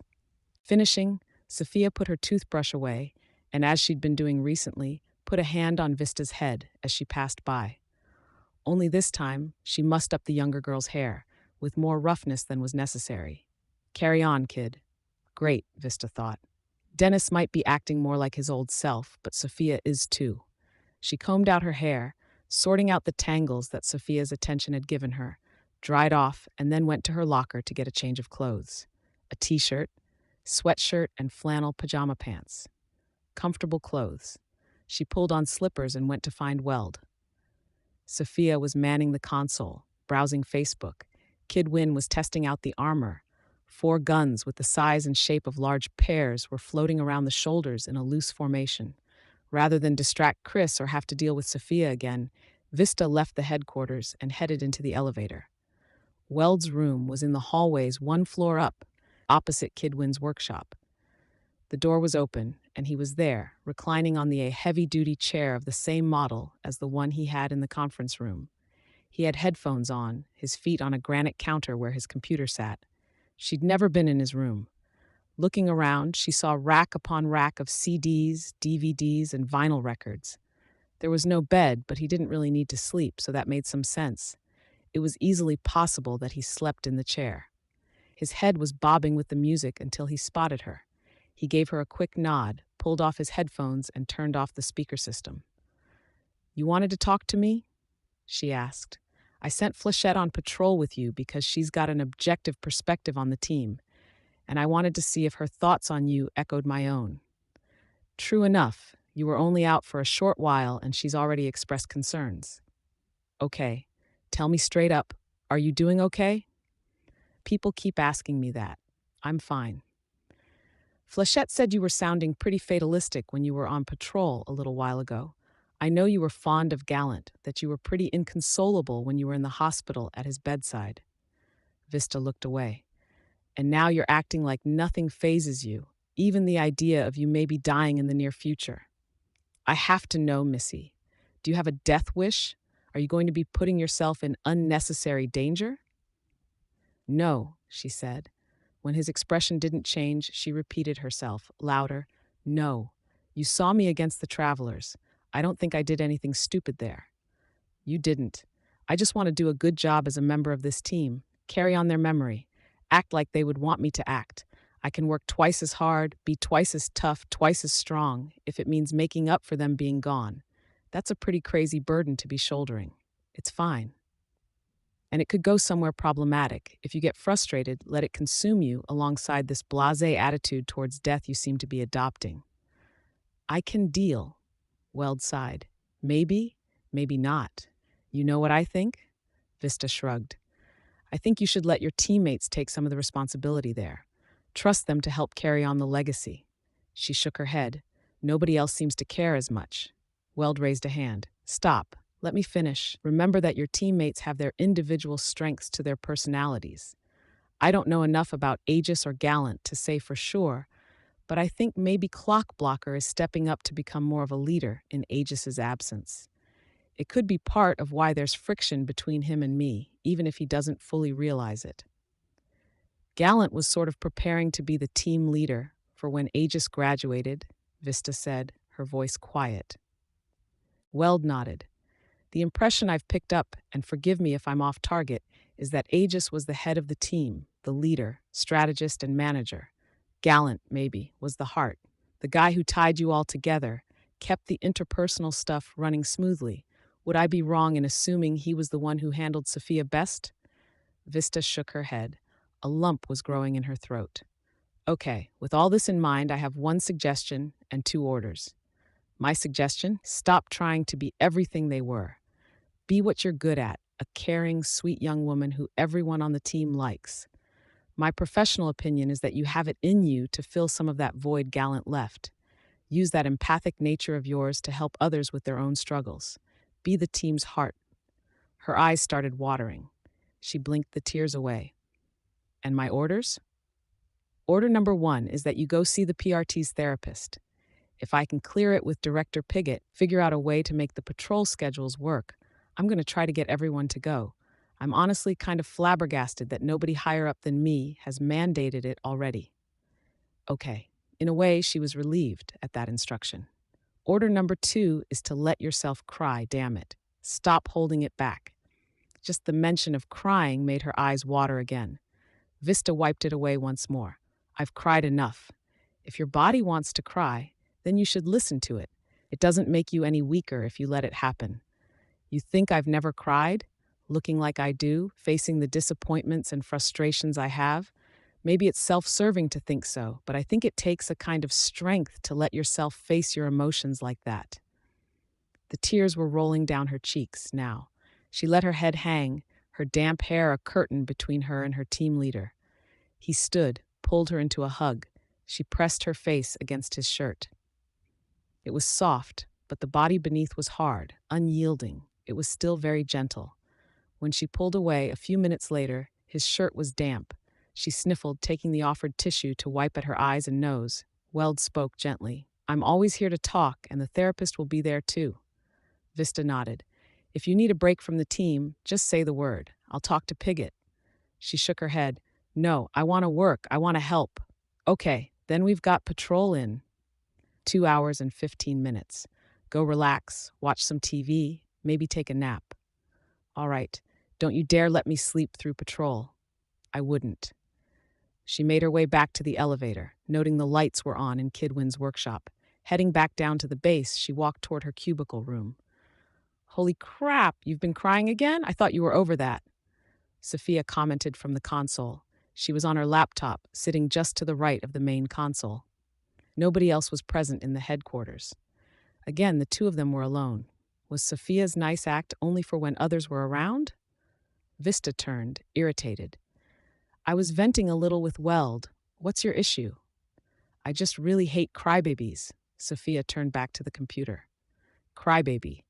Whatever else someone could say about Sophia, there was no denying that she was very, very good at finding someone's weak points, be it during a brawl or in an argument. Vista couldn't think of an insult that would have needled her more. Bitch, Vista muttered, moving toward her room.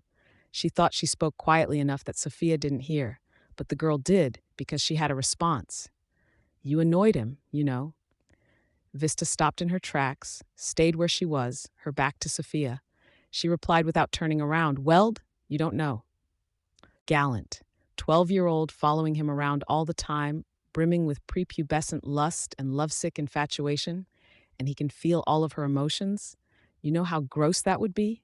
How disturbing and awkward. Vista clenched her fists. Sophia went on.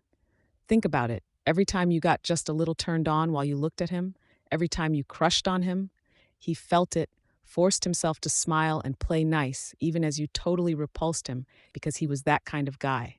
You know he was that kind of guy. I loved him, Vista spoke. The first time she'd spoken the words aloud. Why did it have to be to Sophia? Why couldn't she have said it to Gallant before he passed? There's nothing gross about love. You don't know what love is, little one. Sophia's condescending tone rang across the room. It was a first crush, a little infatuation. Real love is what he had with Glory Girl. That long-term bond that survived through a dozen really nasty fights and brought them back together again and again. A schoolgirl crush is easy. Real love is hard, something tempered and enduring. Vista turned to look at the older girl. Sophia was reclining in her chair. She smiled a little. I know it sucks to hear now, but it's better to hear it straight than to look back and realize how horribly stupid you sounded 5 or 10 years down the road. I am not going to feel stupid for how I feel now. Sophia shrugged. Kids. She turned her attention to Facebook. Vista unclenched her fist. She could tip Sophia out of her chair, bend the computer screen, carry out any number of petty revenges. But Weld's advice stuck in her head. What happened to you, Sophia? Sophia looked over her shoulder. You're still here? What kind of situation led to you becoming like this? So casually cruel, so lacking in basic human decency? My advice is for your own benefit, little tyke. I'm not the bad guy. You're the only one who doesn't have any friends on the team.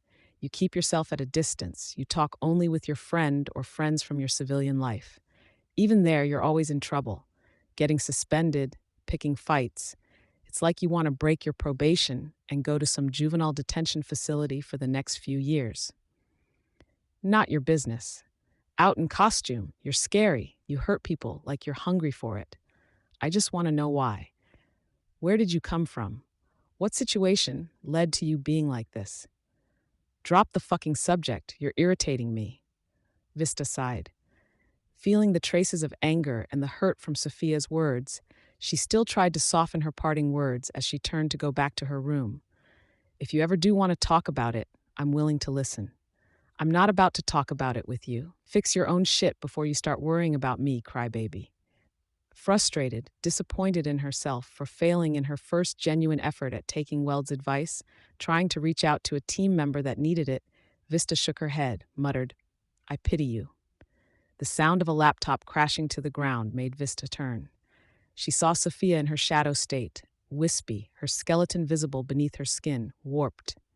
The girl's eyes were too reflective. Her entire body seemed to bend and distort, not completely solid as she leaped towards Vista. Sophia dropped out of her shadow state in time to push Vista flat onto her back, hard, one fist gripping the collar of the younger girl's t-shirt. She shook her. Pity? Feeling strangely calm despite the pain that radiated through the back of her head where it had struck the ground, Vista spoke. Weld said it takes a kind of strength to face your emotions. Are you really that scared, Sophia, that you'd attack me instead of talk to me? Sophia raised a clenched fist. Vista screwed one eye shut, anticipating the hit. It would almost be worth it if she hit me and violate the conditions of her membership on the team, to have her gone. But we need all the help we can get right now.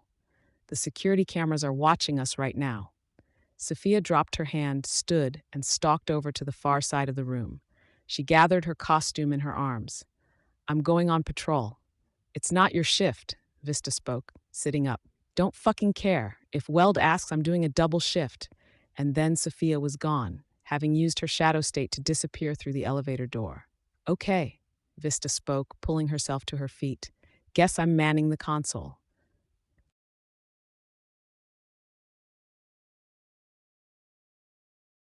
Arc 9, Sentinel, Part 6.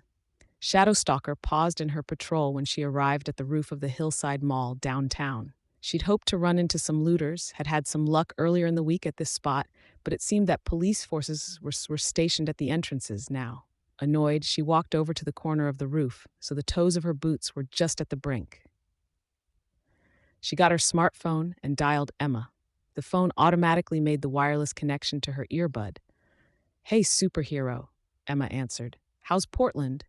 Good food, good shopping, boring as hell. I wish I could come back, hang out. I wish you to come back too, Shadowstalker admitted. These morons are fucking pissing me off, and I'm not getting enough breaks from it. I don't have the patience for this. Which morons? The wards? The wards, Shadowstalker confirmed.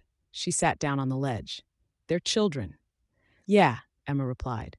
She didn't prod for more information or clarification.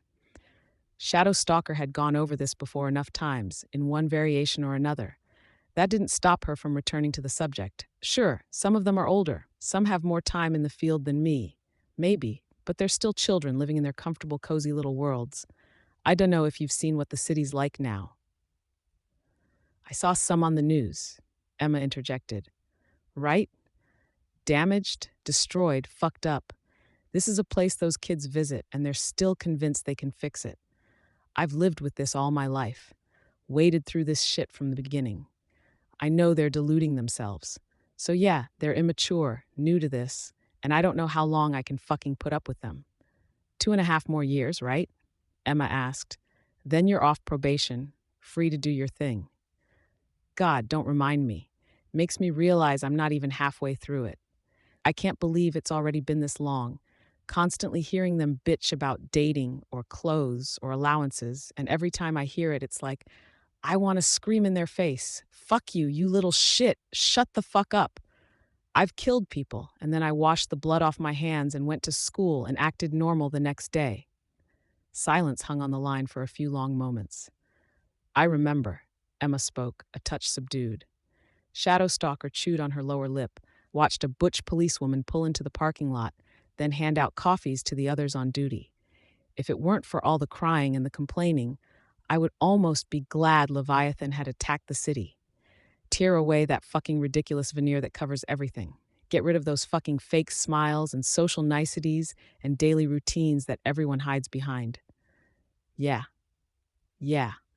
Shadowstalker didn't elaborate too much further on the subject.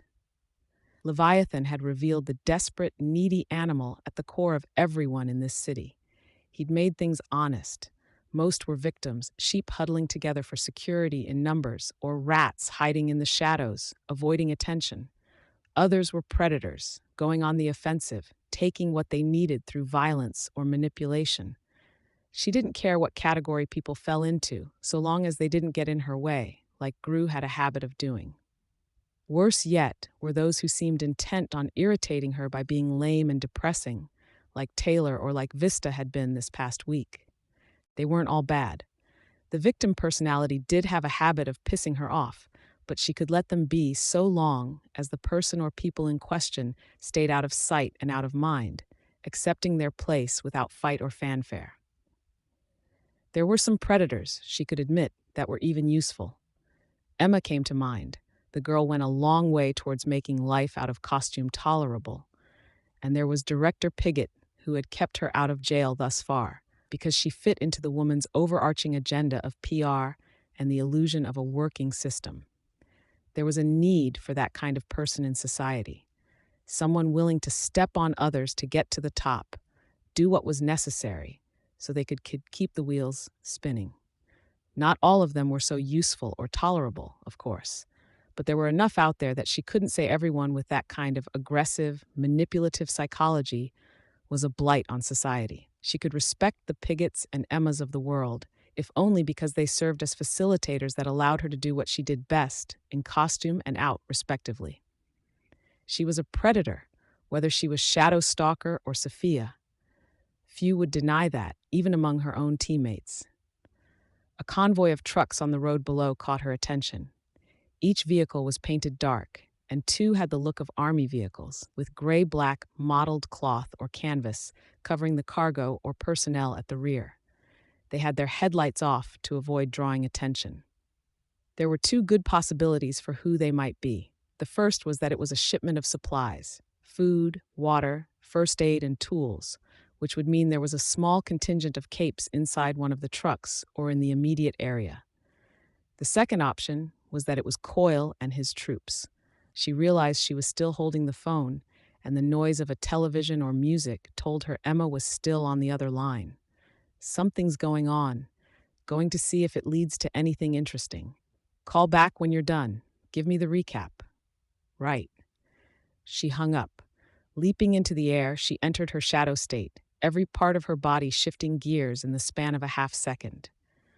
Her lungs automatically stopped taking in air, and her heart stopped beating. She was suddenly hyper-aware of changes in the atmosphere, movements of air as it passed through her body. She had enough solidity for her body to seize the air molecules as they passed through her, and in this manner, each of her cells nourished itself. It was strange to feel so still. She lacked even the most basic processes and routines that normally kept the body going, things people rarely gave a second thought to. There was no near-silent roar of blood in her ears. No need to blink. No production of saliva in her mouth or movement of food and water in her gut. She just existed. But the movement of air through her body made her feel just as alive, more alive, in a very different way. The material and gravel of the rooftop were still warm from the day's sunlight, even submerged beneath a thin layer of water from the rain. This rising, heated air from this surface offered her an almost imperceptible added buoyance. The rest of her ascent was carried out by the momentum from her leap and the fact that she was nearly weightless. Jumping 15 feet in the air to a rooftop 1 story above her was almost effortless. She turned solid long enough to land. Changing back brought a sudden, thunderous restarting of her heart, a shudder running through her entire body as her bloodstream jerked back into motion. It only lasted the briefest of moments as she bent her knees and threw herself forward. The moment her feet left the ground, she entered the shadow state once again, sailing across the rooftop.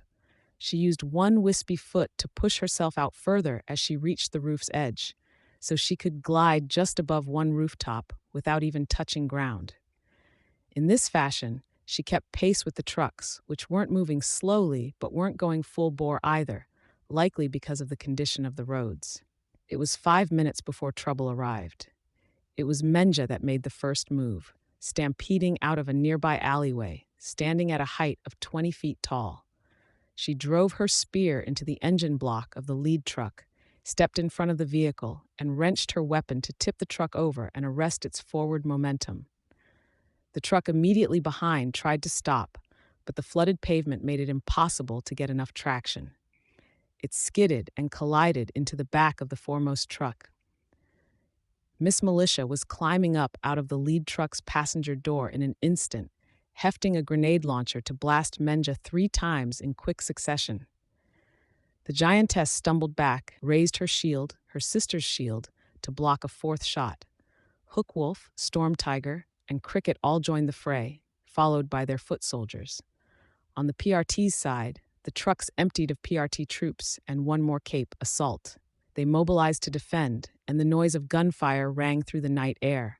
Shadow Stalker crouched at the corner of the roof, loaded her crossbow, and fired a shot at Cricket. It passed a half-foot behind the woman. Her second shot was on target, and Cricket dropped a few seconds later, tranquilized. Good. The woman's radar might find Shadow Stalker if she wasn't in her shadow state, and Shadow Stalker could be far more effective if the enemy didn't see where she was attacking from. Who else? Menja was classified as a breaker.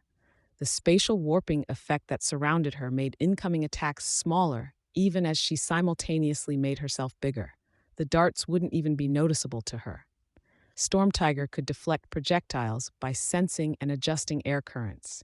With the right timing, so her shots came out of the shadow state as they arrived to make contact with him, Maybe. But he was engaged in a fistfight with assault, and she'd be risking tagging the hero. Hookwolf? No point. He was currently in the shape of a gigantic wolf made of whirring metal blades. Even if the dart did penetrate something approximating flesh, which it wouldn't, his entire biology was so different that she doubted he would be affected. Instead, she settled for targeting the clusters of Hookwolf's troops, Fenrir's chosen. Each of the thugs had white face paint extending from forehead to cheekbone to chin, in a crude approximation of a wolf's face. She began dropping them at a steady rate, aiming for the biggest, the most aggressive, and the ones who looked like they were in charge of lesser troops, the captains. As the troops began falling, Hookwolf's forces became unsettled, hesitating to advance. Hookwolf reared up on two legs, pointing and howling orders, likely demanding they attack. His words were incomprehensible from the rooftop where Shadowstalker crouched, but the tone left no mistake that he was threatening them to drive them back into the fight. The distraction afforded Miss Militia time to prepare and fire a mortar straight into Hookwolf's chest. As he collapsed backward, his chest cavity gaping open, her gun shimmered, split and transformed into a pair of assault rifles. She unloaded clip after clip into the enemy ranks, rubber bullets most likely. The innate issues of the non-lethal ammunition were almost negligible in Miss Militia's case. She could reform the gun in a second if a gun jammed. Shadowstalker watched a crowd of Hookwolf's chosen move to flank, moving along the sidewalk, where the crashed truck blocked the view of the PRT forces. Shadowstalker raised her crossbow, hesitated. She could jump down, take them down in close quarters combat. It had been her entire reason for going out, after having to deal with the irritation of Vista. She craved that catharsis. She holstered her crossbow, prepared to dive into their midst, and then paused as she saw the chosen stagger back, lashing out with their hands. One shouted something, which was odd given how they had been trying to be stealthy only a moment ago. What? Then another figure stepped out of the alleyway closest to them. A girl, skinny, but not in the attractive way you saw in magazines. Spindly. Was that the right word? The girl was hard to make out in the gloom. There were no lights on the street, and the only light was what filtered from the moon and through the rain clouds. The girl glanced left, around the back of the truck, then glanced right, where she might have seen Shadowstalker if she looked up just a little. The lenses of her mask caught the moonlight, flashing a pale yellow. Skitter. A feral smile spread across Shadowstalker's face, beneath her mask. Shadowstalker resisted the urge to jump down, watched as the shadow of the bug girl's swarm moved over the chosen, almost obscuring them from view. The bug girl drew her combat stick, whipped it out to full length, and dispatched the chosen one by one. Shadowstalker couldn't see the hits, between the darkness and the obscuring mass of the swarm, but she saw the splashes and movements of the chosen as they fell to the ground, clutching their faces, knees, and hands. Some of the bugs flowed out to pass over the PRT forces and the chosen.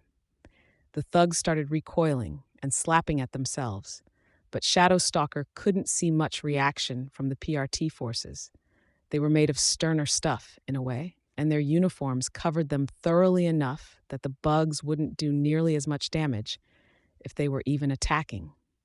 Skitter emerged from the center mass of the swarm, carrying a bag of supplies from the truck.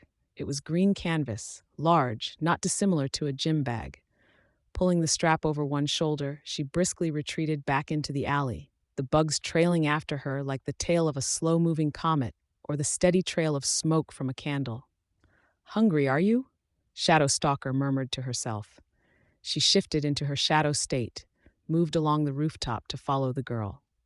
Shadowstalker was almost entirely silent in this state, virtually impossible to see, especially in this light, unless someone was actively looking for her. She was a gray shadow against a background of black and shades of gray. "You saw my face." Shadowstalker thought, "Records say you've got no team now, operating alone between the old boardwalk and the east end of downtown." She leaped to the next rooftop, and the movement carried her a little ahead of her target, helped by the fact that the bug girl was moving a little slower with her burden. Shadowstalker paused and reached up beneath her cloak and between her shoulder blades. She withdrew a cartridge for her crossbow, each bolt loaded in at a slight angle, so the aluminum feathers at the tail of each bolt stuck out. She popped out one bolt to examine it, then turned it around so the barbed, razor-sharp arrowhead caught the moonlight. As Skitter passed beneath her, she turned the bolt's point so her perspective made it appear to be at the girl's throat. Operating solo means there's nobody to miss you. She entered her shadow state and moved further along the rooftop, only to feel a group of flying insects pass through her body. A fraction of a second later, Skitter was running, abandoning the bag, disappearing around a corner, not even turning to look Shadowstalker's way. "You want to run? I don't mind a bit of a chase." Shadowstalker smiled behind her mask, loading the cartridge into her right-hand crossbow. She leaped after the girl, gliding down to street level, rebounding off a wall to turn the corner and give pursuit. Skitter had turned around, was waiting as she rounded the corner. The bug girl sent a mass of insects out to attack. The bugs passed through Shadowstalker's body, slowing her momentum. She suspected that if there were enough of them, they could even carry her aloft, push her back. But there weren't. The swarm wasn't quite big enough. As the stream of insects passed through her, reoriented in preparation to flow through her again, she pounced. The residual bugs threw her off, slowing down her power. Her body had to push them out of the space it wanted to occupy, delayed the change back to her normal self by a half-second. Her hand passed through Skitter's throat, but she caught her balance, drew her rearmost foot up and back in a half-spin. Her heel collided with Skitter's mask. Skitter went down, and Shadowstalker turned her crossbow on her fallen opponent. She was about to fire when the combat stick lashed out. She lifted the crossbow up just in time. Had she been a second slower, the stick might have broken her weapon. Acutely aware of the bugs clustering on her, she dropped into her shadow state before they could crawl beneath her mask. The stick passed through her head once. She resisted the urge to snap back to her normal form and retaliate. The girl was powerless here. Shadowstalker could afford to hound her, drive her to the brink of desperation, wear her down. The bug girl switched to a one-handed grip on her baton, flying insects clustering around her to mask her movements as she backed away a step. She used her free hand to push the wet hair out of her face. Then she adjusted her costume, reaching to tug her shoulder pad forward a bit, then reached behind her back to do much the same with the armor there. "You really want to fight me?" Shadowstalker asked her opponent, a note of incredulity in her voice. She raised her right crossbow, the one with the lethal ammunition. Skitter didn't reply. Whatever else Shadowstalker might think of the bug girl, how the girl was creepy, a freak, she had to admit Skitter had demonstrated enough viciousness to date that she could almost respect the girl as a fellow predator. An idiot for wanting to fight her, but kindred in a fashion. "All right, fine." Skitter gripped her weapon two-handed again. The grip was strange. Something in her left hand? Shadowstalker realized what it was. She simultaneously moved back, gripped her cloak with her left hand, and shifted to her solid state to raise the fabric as a barrier. The pepper spray spattered her cloak. When she was sure the spray had dissipated, she threw her cloak back over one shoulder and shifted to her shadow state to escape the bugs that were crawling on her, taking advantage of her solidity. She lunged after Skitter, who was running, already turning a corner at the other side of the alley. "Good runner, but I'm faster." Shadowstalker didn't need to slosh through the water, but she knew she would be faster than the other girl, even if she did. It wasn't just her shadow state eliminating wind resistance or the lightness of her body. She was a trained runner.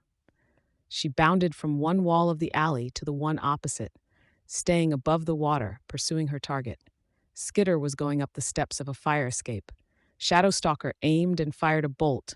The girl ducked, and the shot clipped a railing instead. Good reflexes.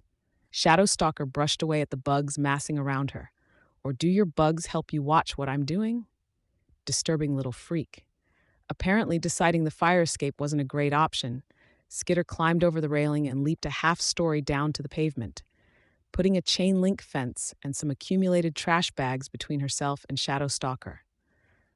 Moron. I can walk through that fence. She loaded her crossbow, aimed, and fired through the fence at the girl. A flash and spray of sparks erupted as the shot made contact with the fence. Skitter stumbled as the bolt hit her, but Shadow Stalker couldn't see if it had done any damage.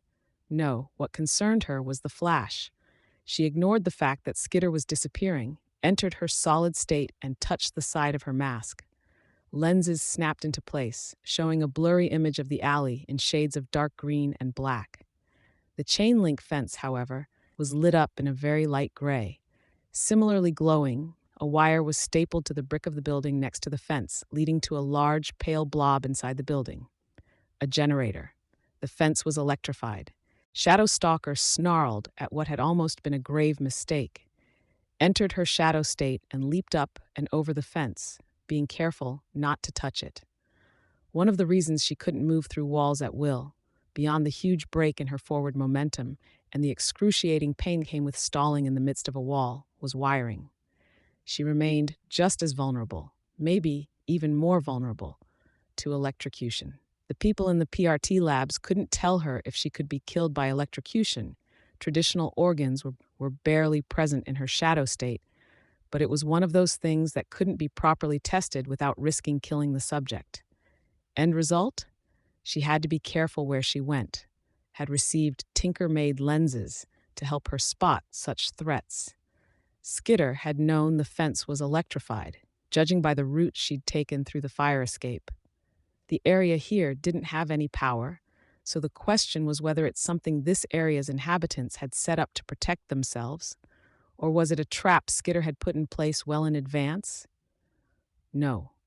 More likely, the girl had studied this area before carrying out any crimes. Still, it troubled her that the girl had thought to use the fence like she had. She really didn't like the idea that the villain had not only seen her face, but that she might have figured out one of her weaknesses. 2, if she counted the pepper spray.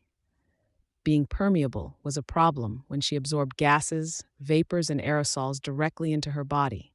It wouldn't affect her if she was in her shadow state, and it would eventually filter out, but if she were forced to change back, she'd suffer as badly as anyone, if not worse. Shadow Stalker caught up to the girl yet again, saw Skitter running with her swarm clustered tightly around her. Was the girl wanting to make herself a harder target? Hardly mattered. Shadow Stalker loaded and fired another bolt. At the same instant the bolt fired, the swarm parted in two. Two swarm-wreathed figures covered in bugs, each turning at a right angle to round a corner. The bolt sailed between them. One was a decoy, just a swarm in a vaguely human shape. She checked the sides of the alley and the recessed doors. Could they both be decoys? She couldn't see any obvious hiding spots that Skitter could have used at a moment's notice. Shadow Stalker closed the distance, placing herself at the intersection between the two bug-shrouded figures. Holding each crossbow out in an opposite direction, she fired at both targets at once, snapping her attention from one to the next in an attempt to see which reacted to the hit. One slowed, began to topple. She lunged after, in pursuit, loaded her crossbow and fired 2 more shots into the center mass of Skitter's body while airborne, then kicked downward with both feet as she landed, to shove the girl into the ground. Her body weight dissolved the blurry silhouette into a mess of bugs. A trick. Snarling, Shadow Stalker wheeled around, ran in the direction the other half of the swarm had gone. Had the girl's armor taken the bolt? Had the crossbow shot missed? More bugs were flowing from the area to join the swarm, bolstering its number enough for it to split again. She wasn't close enough to be sure of a hit, and she didn't want to waste her good arrows, so she delayed, leaped forward to close the gap. The swarm split once more, making for 4 vaguely human figures in total, each cloaked in a cloud of flying insects. Shadow Stalker snarled a curse word. One figure turned on the spot, moved as if to slide past Shadow Stalker. She lashed out, striking it in the throat, failed to hit anything solid. She loaded her crossbows, fired at the figure on the far left and the far right of the trio. No reaction. She dove after the remaining one. She made contact, drove the bug girl's face down into the water. She shifted into her shadow state, straddling Skitter. The girl turned over of her own volition, easy enough, as Shadow Stalker was barely solid. But when Skitter tried to stand, Shadow Stalker resumed her normal form for a second, just long enough to force the girl back down. Picking one of her non-tranquilizer bolts from the cartridge, she held the point of the ammunition to Skitter's throat like a knife. Game over, you little freak. Skitter cocked her head a little, as if analyzing Shadow Stalker from a different perspective. What are you looking at? Shadow Stalker spat the word. Nothing to say, no last words, no begging, no fucking apologies. Skitter went limp, letting her head rest against the ground, the water lapping over most of her mask. Dark curls fanned out in the water around her, swaying as the water rippled. Guess I don't need to worry about the villain who saw my face now. Shadow Stalker went solid and drew the razor-sharp tip of her bolt across Skitter's throat. The fabric didn't cut. Skitter struggled to get free, but Shadow Stalker's body weight was too much for her to slide free. She gripped the girl's wrists with her hands, pinned them to the ground. Irritating, she spat the word. She could always go into her shadow state, stick the arrow inside the girl, and then return to normal. The problem with going that route was that it left a very characteristic imprint in the victim. She would need a way of covering up the evidence, something she could hit Skitter with afterward that would make the wound too messy to analyze for evidence. While she craned her head to one side to the next to search for something useful, her surroundings were plunged into darkness. It took her only a moment to realize what that meant. She climbed off Skitter, moved to run. The darkness was oppressive, sluggish and moving through her, unlike ordinary air. She was slower, wasn't taking in enough oxygen. Against her will, her power instinctively adjusted, shifted her into a middle ground between her regular self and her shadow state. It left her slower, heavier. She baited me. A massive shape tore through her, dissipated her entire body. She pulled back together, but it was hard, painful, and uncomfortable on an unspecific, fundamental level. It left her breathing hard, feeling like she'd just put her body through 5 hours of the hardest exercise of her life. Enervating. Was that the right word? Bugs were gathering inside and around her body, making it a little harder and a little more time-consuming to pull together. Then, before she had succeeded in pulling herself all the way together, it happened again. Another large form striking from another direction, passing through her lower body. She sagged, gasped out in pain as another shape passed through her head and shoulders. The darkness absorbed her cry so it barely reached her own ears. It was only seconds later that the darkness dissipated. She was on her hands and knees, barely had the strength to move, let alone fight. She tried to raise her right crossbow, but her hands seized up, no longer under her own control as it bent to a pain like a bad Charlie horse. Her fingers curled back, and the crossbow tumbled from her fingers. She still had one in her left hand, but she was using the heel of that hand to prop herself up. Her opponents were revealed as the shadows passed, arranged in a rough ring around her. Hellhound and her dogs took up half the clearing in front of Shadow Stalker. She held a metal ring in each hand, with 2 chains extending out from each ring. The chains, in turn, were connected to harnesses around the heads and snouts of the dogs, each animal only a little smaller than a refrigerator. They were monstrous, with scaly, horned exteriors and exposed muscle. Not as big or ugly as they could get, Shadow Stalker knew. The smallest one was barking incessantly. 3 of the 4 were pulling on the chains, hungry to get at Shadow Stalker, clearly intent on tearing her apart. Hellhound's sharp pulls on the chains contracted the bindings around their snouts, which made them stop before they could get too close. Gru stood to her left, arms folded, almost indistinguishable from the darkness behind him. After her first humiliating loss to him, she'd made it a mission to drive him out of this city. He'd stubbornly refused. A girl Shadow Stalker didn't recognize stood just behind him, wearing a black scarf and a pale gray mask with pointed horns arching over the top of her head. The eyes of the mask had lenses that were black from corner to corner, stylized to look fierce, more animal than human. Rounding out the group were Tattletale, Regent, and Skitter. Tattletale smiled, her hands clasped behind her back, while Regent twirled his scepter in his fingers. Skitter stood between the 2 of them. The bug girl bent, then crouched until she was almost at eye level with Shadow Stalker. A laugh escaped Shadow Stalker's lips, building until she couldn't balance her upper body on her weakened arm. She bent so one shoulder hit the ground, rolled onto her back, arms at her sides. She looked up at Skitter. All that drama, all that fucking nonsense about allegiances, betraying your team, was it a trick, some joke? Skitter shook her head slowly. Shadowstalker tried to rise, but the growling of one of the dogs intensified. It was the only one that wasn't pulling on its chain, the largest and most monstrous of the four, with one empty eye socket. Between the threat of the dog and the lack of strength in the arm that Regent wasn't fucking up, Shadowstalker gave up and let herself slump down. Well, she spoke, her tone sarcastic, how wonderfully fucking nice for you that you guys patched things up. You even have a new member. Congratulations. I guess everything's back to normal for you freaks.